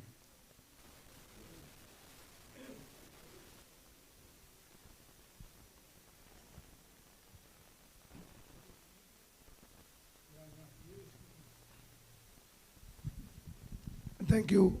You will excuse my throat condition. You see, in agriculture, whatever, Dr. Mahapatra showed in a big list the targets for achieving efficiency of 70% water efficiency, 70% nitrogen efficiency, and all those things targets are impossible to meet without precision agriculture. If we have to make our agriculture sustainable in all its aspects, income sustainability, environmental sustainability, natural resources sustainability, precision agriculture is inevitable. We have to take the path of that, which Nachiket gave some indication of that. The work on precision agriculture has been limited in India till the early 20s. A little work has been done on, say, soil moisture-based irrigation, to some extent, identification of diseases, image-based identification of diseases. That much. Most of the things have been limited to that. And of course, some work in collaboration between ISRO and ICR has taken place in remote sensing. However, in 2016, a big step was taken by ICR when and Dr. Mahapatra was the PI of that project on Phenomics. It's a unique system for fast phenotyping of plants for aiding in breeding and also in biotechnological work. A big step has been taken by ICR, which was taken somewhere in 21, but effectively work started somewhere towards the end of 2022. An organized effort of funding a precision agriculture project involving 16 ICR institutes. And within this short period, fortunately, we have started getting results. We have started getting technologies.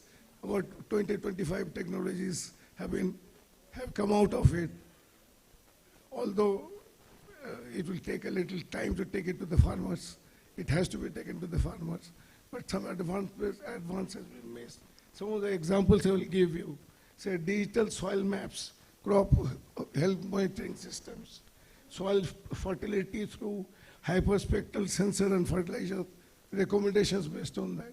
You see, our Prime Minister's dream of having health card for every farmer, and this system, the soil fertility through hyperspectral estimation, I think with a little more final giving shape, it will go to the farmer, and it will be possible in near future that every farmer of our country has a health card, soil health card. Then sensor-based irrigation scheduling, sensor-based water dissolved oxygen, ammonia and turbidity analysis for fishery system, mastitis detection in cows by IR imaging is a huge step. Mastitis is one of the growing concerns for animal sciences, for cows and buffaloes. And this IR-based imaging for detection of mastitis has been quite successful. But all this has happened without a special effort for capacity building of the scientists. And I must appreciate our scientists without any specific training for these things. They have learned themselves the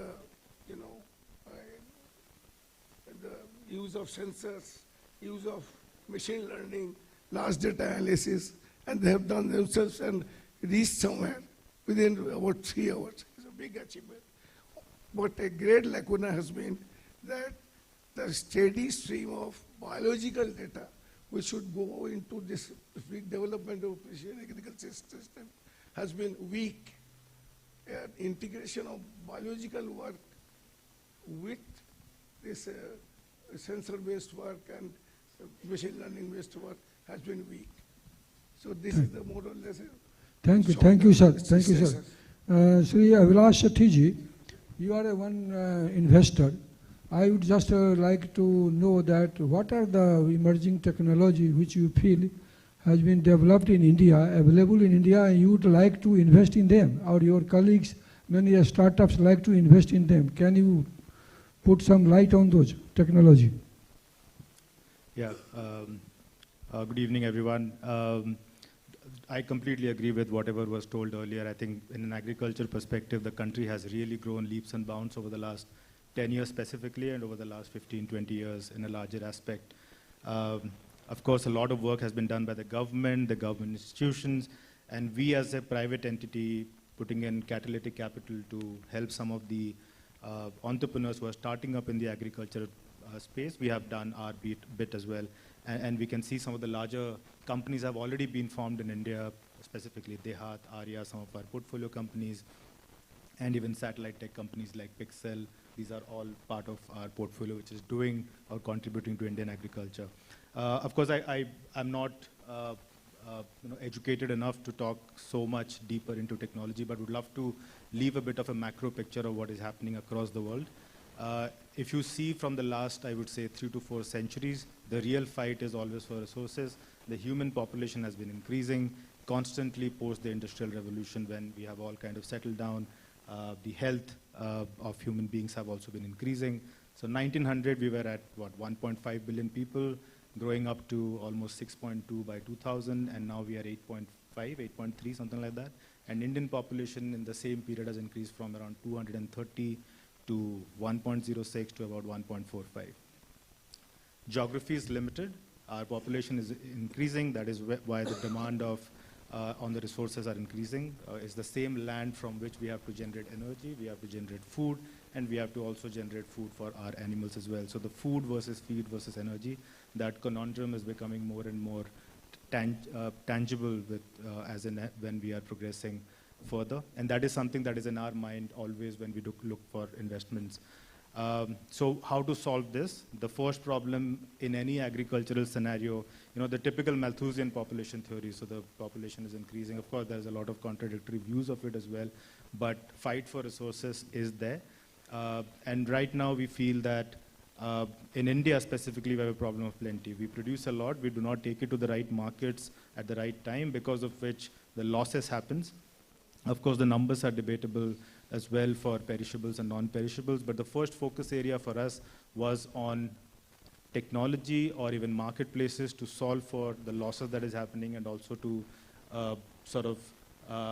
optimize or make the whole supply chain efficient. That is where you would have seen most of the investments have happened and most of the bigger companies are in that space.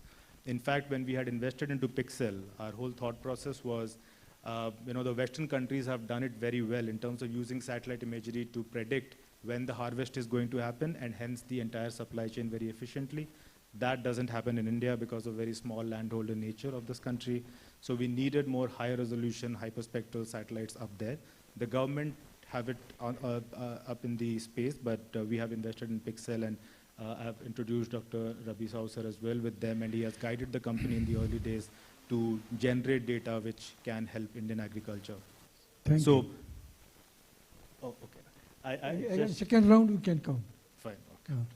So now I would reach to Professor Santanu Chaudhary, who is professor in IIT Delhi, and he has been leading one of the IIT. Sir, just I wanted to know that these AI, robotics and all those things, how can be adopted in our country? Because you know that our farmers, farm size 86-90% are small farm holders and very small. What are the scenario we can tell, how we can reach them, how they will be able to adopt that? See, the one point is very clear that if you are going along the ladder of technology sophistication, it's also important to get the farmers educated and farmers engaged in a different way. And that's where actually you have to look beyond the whole idea of precision agriculture. Because precision agriculture tells you what is to be done, the right thing to be done, right amount to be used, and to expect the optimal output. But this also is linked with an advisory. The whole important point is today the entire Indian agriculture, if you see, is clearly dependent on the extension system of ICR, which is providing the advisory to the agriculture workers who are working in the field. And there actually we should really bring in the technology and intelligence and AI or everything that we are talking about. That has to go to that level, not just to look into the technology which is to be used in the field. So there is a necessity to look beyond precision agriculture to what we call prescriptive agriculture. Because today the prescriptive system is that based on the data points that you get, it is necessary to generate what kind of actions to be taken. And actions to be taken by an AI system can be also very dangerous because AI systems can make failures, and failures can be really, really a bad impact on the technology as well as on the people. So it's important to have what is called a causal simulation, and based on a simulated model to generate the advice. There are various alternative situations which come up when you are actually looking at the precision agriculture and the inputs that you provide. The subsequently what will be the weather conditions may actually have a opposite impact to what you apply at that point in time. And therefore, the predictive analysis of what kind of scenarios can be there and what we call in a formal technical language, counterfactual analysis. In fact, that counterfactual analysis today is becoming extremely important for using AI, and using AI for common man and for common benefit by minimizing the risk of the error that is involved in AI. I think in Indian agriculture, it's high time we should look at those issues and not just look at AI per se as a technology. Another very important point is today when we're talking in terms of multi-omics, and with the CRISPR being the technology there, AI actually is looking at and providing you the various alternatives of these microomic combinations. You did not create the combination and test it out, but generative AI is actually producing what it can do through those combinations. And through those combinations, whatever you get as a possibilities, you can actually even logically test the point I was talking about, counterfactual analysis, and then you actually do a CRISPR-based synthesis of the plants and trying it out. That reduces the life cycle, that reduces also the cost which is involved in the whole cycle of new genetic exploitation of the productivity. Therefore, the new orientation, which actually becomes more farmer-centric, and that is what is the future of this whole field, and that can really help the farmer who is actually working on the ground, and particularly small farmers and not really big corporations. Thank you. Thank you, Professor Chaudhary. Now I will reach second time to Dr. Bansal. Dr. Bansal, you have the very strong strength. We have the genome editings and hybrid variety developments. And hybrids have been adopted very well in our country. But for the genome edited variety, there are so many hurdles, you can say. And how you see that, how we can succeed in getting that kind of hurdles removed, and this science-based, data-based results should be implemented at a faster rate in our country. Okay, thank you. You know, as I said before, that there's no doubt that we are making a lot of progress already with use of this CRISPR genome editing technology. But as you mentioned again, there are certain hurdles, yes. In my opinion, as a scientist, you know what, we really speaking in our country need to identify the target genes. You know, as you must have heard Dr. Mahapatra very well making this point clear, that until and unless not only the genes are important, even those mutations which are important naturally occurring or you create them.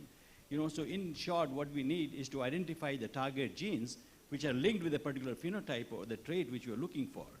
You know, so that is something very important that we must put our major emphasis on. While genome editing as a technology, no doubt, is available, we are using it. But what we are having a bottleneck is the availability of these right target genes and alleles, which are either naturally occurring. We utilize our excellent collections we have in our second largest gene bank of the world, where we have about 0.5 million accessions conserved. Either we use that or we create, you know, mutations, which is possible even using CRISPR technology, go for the functional genomics and identify the target genes. But this cannot happen with the present structure we have in our country, as I know it very well for the last about my experience of 40 years. We need a dedicated target, I would say a creation of a center on target gene discovery. A center on target gene discovery, therefore, is needed. And second, what I would suggest, we need to have a kind of a crop-based team, you know, across a value chain. Of course, there are excellent labs working. We have got an IRI, we have Rice Institute in Cuttack, in Hyderabad, and, you know, TNAU and ICGB and others. But what we need at the country level, a team-based, crop-based team across the value chain, that this particular lab will identify the target genes, of course, as a center I mentioned before, or there will be another team will be working on developing those functional transformation protocol, which unfortunately is still a bottleneck, particularly in some of the oilseed crops or millets or pulse crops. It's really important, even for that matter in wheat. And then we go on to, you know, developing those genome edited lines, verifying them, another group editing, you know, verifying the edits, or even, you know, having those homozygous events, you know, biallelic, whatever is required, depending upon the ploidy, etc., of the crop. So that is, I think, again, the second step, which is very important. And third is, we must need to focus, apart from increasing yield, which is important, biofortification. In fact, the program was started, I remember when Dr. Mahapatra was leading the show at ICAR, about 19 biofortified varieties were dedicated to the country by Honorable Prime Minister. But anyway, we need to now give more focus on biofortification. And the fourth aspect would be when we try to improve using this technology, which is now easily possible in 2 to 4 years compared to 8 to 12 years when you do conventional breeding, or for that matter, even GM crops, even unpredictability, unfortunately, in our country. So what I suggest is that we should try to focus on some of the traits which are really important for sustainability or for climate resilience. For example, utilizing the efficiency of nitrogen uptake and utilization, you know, or phosphorus or potassium or water, or radiation use efficiency, carbon capturing, carbon sequestration, or reducing greenhouse gas emissions. These are not the parameters as such when we do conventional plant breeding, you know, or go for, you know, kind of using biologicals. Dr. Usha was talking about it. In fact, there are certain genome editing plants now where people have tried to, you know, produce those exudates in the root, in the soil, goes through the rhizosphere, which will induce, you know, some kind of a free-living nitrogen fixation by some of those, you know, bacteria present in the soil. So that will also be, therefore, quite useful. So I think these are some of the traits which I feel are very important. And we must try to, as I agree with Professor Shantanu Chaudhary from IIT Delhi, we must try to use AI system, artificial intelligence. We have a lot of microbial diversity. Can we identify a novel CRISPR system, you know, from our own microbial resources and generate our own IP? You know, I think that's also, so that basic science research, must also have the focus. And I'm sure Dr. Jat, with his kind of ingenuity he has, to move towards self-reliant India. And I think we must try to do it in a manner and fast track it. We have no time to meet our peers. I'm very happy that 2 genome-edited rice varieties had been developed in 5 to 7 years, and I'm sure they will very soon reach to the farmer's field as well. You have to have patience. There are other technical issues other than science, which is beyond the control of a scientist. But what I'm saying is that in country, we are in a wonderful situation. We have a lot of funds available. We have the leadership, and we must try to use this technology to the fullest extent possible, even become the international leader in this part of the world. Thank you. Okay, thank you, Dr. Bansal. You have already told that AI-based that genome editing or variety development. So one thing what I feel, Dr. Bandyopadhyay, that many times we impose the work to the scientists who have come through the traditional way, but we say them to develop the AI models for gene editing, for example. And similarly, we can tell some simple engineer to develop the agriculture robots. What is the way forward? How we can achieve this? Can the same old scientist can do the same, the latest job? What is your views about this? Thank you, Dr. Jha. And before, if you permit, I just want to add to what Dr. Chaudhary has told. Let us go by steps. That is the mission. When I talk of precision agriculture, actually my mission ultimately is to prescribe. Say, I have just now told, soil-based, hyperspectral soil analysis. With that, soil recommendation is now added. How much has to be added? So that possibly you have to be a little patient with us. And you are always with us, I know. And I should give a thanks to Dr. Mahapatra, especially for starting this precision agriculture project. Is the key? No, it is your decision. So now, the first job we have to do is whatever technologies we have produced. Sir, pass me. Pass me.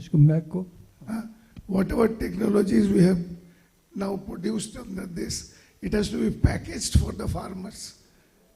That will take a little time because packaging is not easy. What these technologies we have produced but taking to the farmers is difficult. So we are planning, and I will seek the attention of Dr. Jat. Whatever technologies have come up from this precision agriculture project, some of them are ready to go to the farmers, but first step, we want the help of KVKs. So if you make some decision regarding this, that this technology should be taken to the KVKs and ask the KVKs to do this, it will be a big help, because this will help in packaging for the farmers. And then we have to now make these technologies which are coming into a common digital platform for making it easily available by others, all the softwares and whatever technologies are there. Then one great lacuna has been in the whole process was proper capacity building. We started this project, we learned on the way, but I think now time has come, if the second phase of this project comes, that a capacity building is very much required, formal capacity building. People have learned on the way bits and pieces, but formal learning, and not only that, this precision agriculture as a culture has to be adopted by the whole scientific community, and also it has to be taken to the farmers. And then policy orientation definitely, as I told Dr. Jat, will be required. One is not ICR's domain, but one important thing which should go as a recommendation from this is, in precision agriculture, sensors are used for almost everything. And the main cost is sensor. That has to be, sensors have to be produced in the country at a low cost. And it is possible. I will give an example. say, dissolved oxygen measuring system, which CIFA CIFRI has developed a system for that. But the sensor which they are using, the sensor itself is 1,25,000. How many fish farmers can use that? But now we are trying to develop it for about 35 to 40,000 rupees. So it is necessary that a recommendation goes from here that especially for agriculture, the sensors, low-cost sensors should get a priority. And then we require, now we have come to the domain of RDI. Yes, on the first day, the Prime Minister also declared about RDI fund. Our technology, some of our technologies are ready for the RDI fund, and I will request ICR decision makers that they do approach the RDI funding authorities to give fund to us for these technologies which should be taken to the farmers through industries. And RDI fund is very appropriate for this. And then if separate institutionalization of integrated precision agriculture scientists. That is, what type of institutionalization you do, I don't know. It need not be a separate institution, but some mechanism has to be developed where biologists, electronics experts, data scientists, they get together and work. Otherwise, without this integration, my experience for the last 2.5 years have been that integrating even two institutes is becoming very difficult. So some integration mechanism has to be done, and that has to come from the top. Thank you very much. Thank you, sir. Sir, I'll just quickly continue with this after take it flight. Yeah, thank you. Absolutely agree with all these three larger points from my side and from the private stakeholders as well. One is, of course, the public-private partnership has to really come up. There is a lot of research that is going on in university, is not seeing the light of the day in a major way, maybe with some startups and other companies that can happen. Second, I think the resources that are there with our public universities should be made open to startups to also access to and do their research.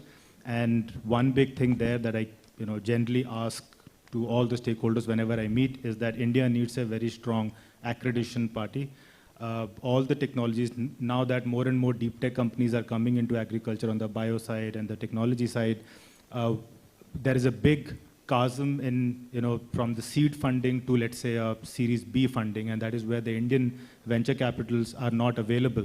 So we have to go outside to raise capital, and these investors, they always ask for validation, and somehow India has not been doing a great job in terms of promoting our research institution outside, like what Wageningen had done through the government. And if you go to any consulate of Netherlands in India, they always have Wageningen displayed there, and because of which they have this huge repute that any global investor, they ask for validation from Wageningen or UC Davis. If we tell them a validation report from NRCG, that doesn't hold any value outside of the world, outside of India, and that has to be taken care of. And the third and the last point is, when more and more deep tech companies are getting formed now, we are setting up manufacturing units. VC capital is not a good capital for setting up manufacturing units. So as TDB has done a great work for supporting some semiconductors companies, battery recycling companies, we need TDB support for agriculture as well. So those are some very important, and I think for the last 2 points, it would be a sincere request to all the dignitary present here to make some movement there, because that is really, really critical for the Indian agri-startup ecosystem. Thank you very much. And now, finally, I would My like apologies, I'll just have to leave because Okay. I have to fly to I need to give you the memento, at least. Okay, you can, please. I would like to hear from Dr. Santanu as the first technical session. Our Honorable DG has also said that our institutions are working in the silos. Only one.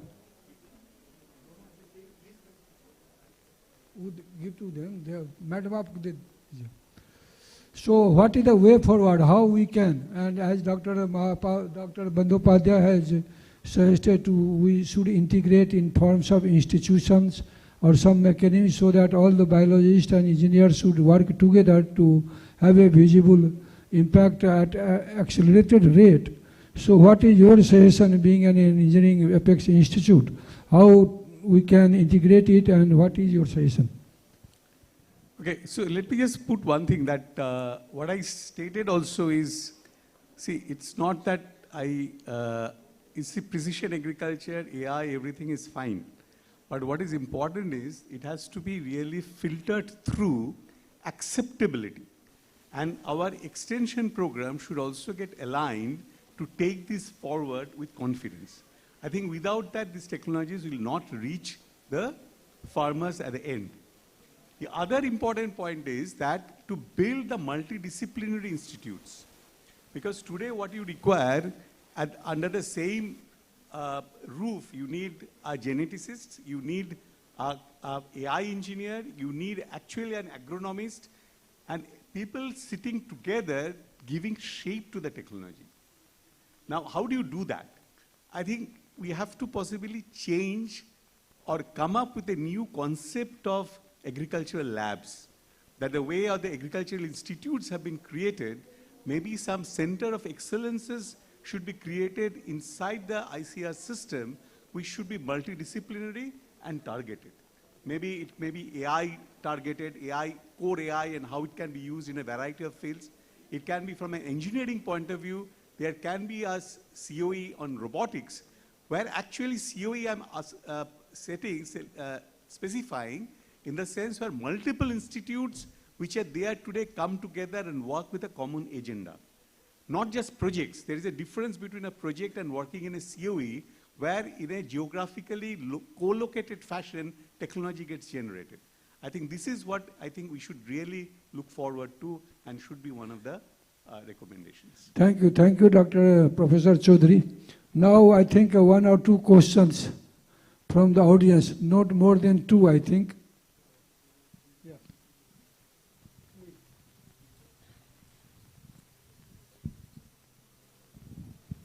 Thank you. Sir, my name is Sushant Singh. I'm from Bihar, and currently I'm working on AI, sustainability, and Vedic sciences, integrating all of them. But I have been working on arsenic for a long time. My question to all of you, that we have talked a lot about genomics and gene editing. And you know arsenic is a big problem not only in India, but more than 100 countries. And rice is one of the crops, you can say, is grown in that particular area. So did we advance in this particular field where we have utilized the gene that can accumulate arsenic, and we can develop arsenic-resistant crops? Dr. Bansal. Well, I have no idea, apart from the otherwise management practices which must be being followed to tackle this particular issue you're talking about it. But certainly, yes, to either genomics or genome editing, there is a possibility. I have no direct answer for it. But what I would only predict that we could probably try to identify some of the transporter genes which must be taking up the arsenic through the system. And now there is a technology available which we can, kind of cut off. Not only that we want to accumulate it. I'm not talking from that, point of view, phytoremediation point of view. I'm trying to only suggest a way out.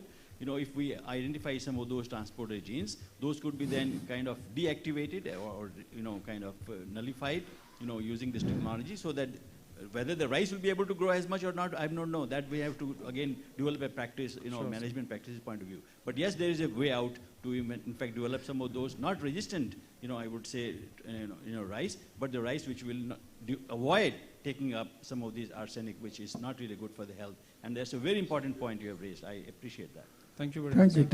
Thank you, Dr. Bansal. I prefer the second question from students. If any students from master, PhD, is there, and please. Yes.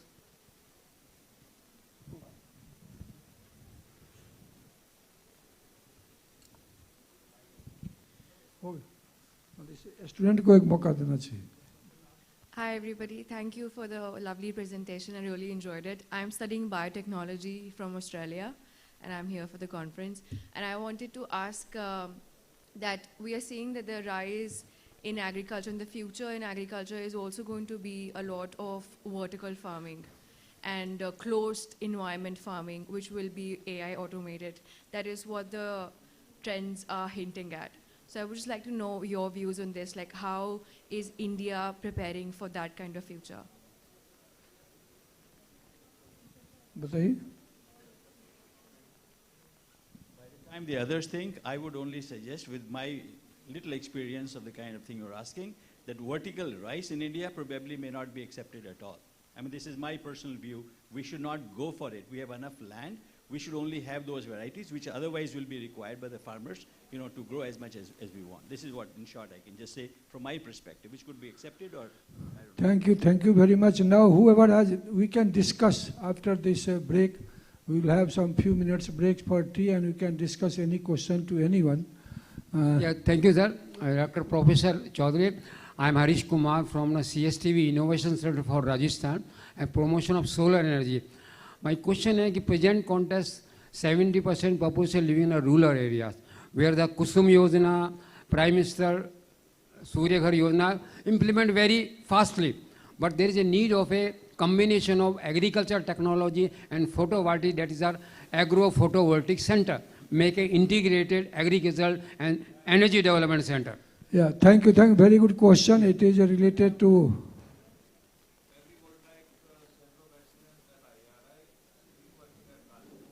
Yeah. So there is a need of a, so the agriculture can be make an economic sense. Yeah, we have very much proven agrivoltaic systems in your Rajasthan, Kajri, Jodhpur itself, and IRI also. And also, we are working on different kinds of renewable energy from agriculture, for the agriculture, all those things.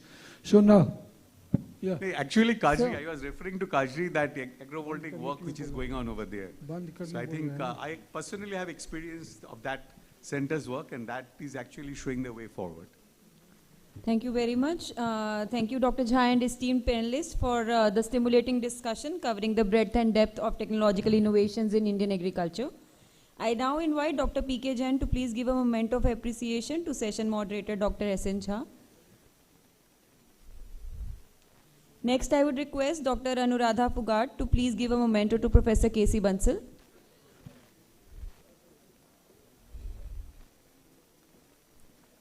Dr. Suresh to please give a memento of appreciation to Dr. Bandyopadhyay.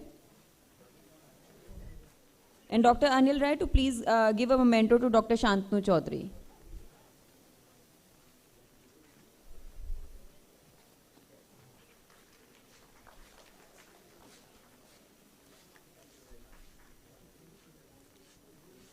Dr. Anil Rai, you can please do the honors.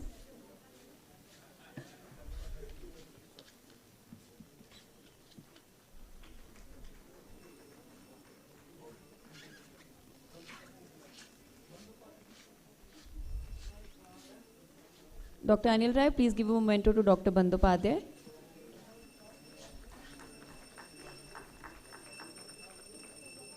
Thank you very much. So, ladies and gentlemen, this brings us to the end of this thematic session. Sorry, Dr. Jha. Okay, Dr. Anil Rai, please give the memento to Dr. S.N. Jha, sir, please.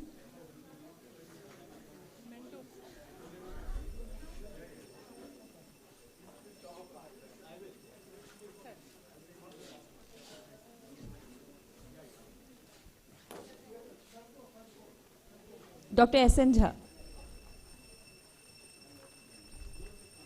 Thank you very much.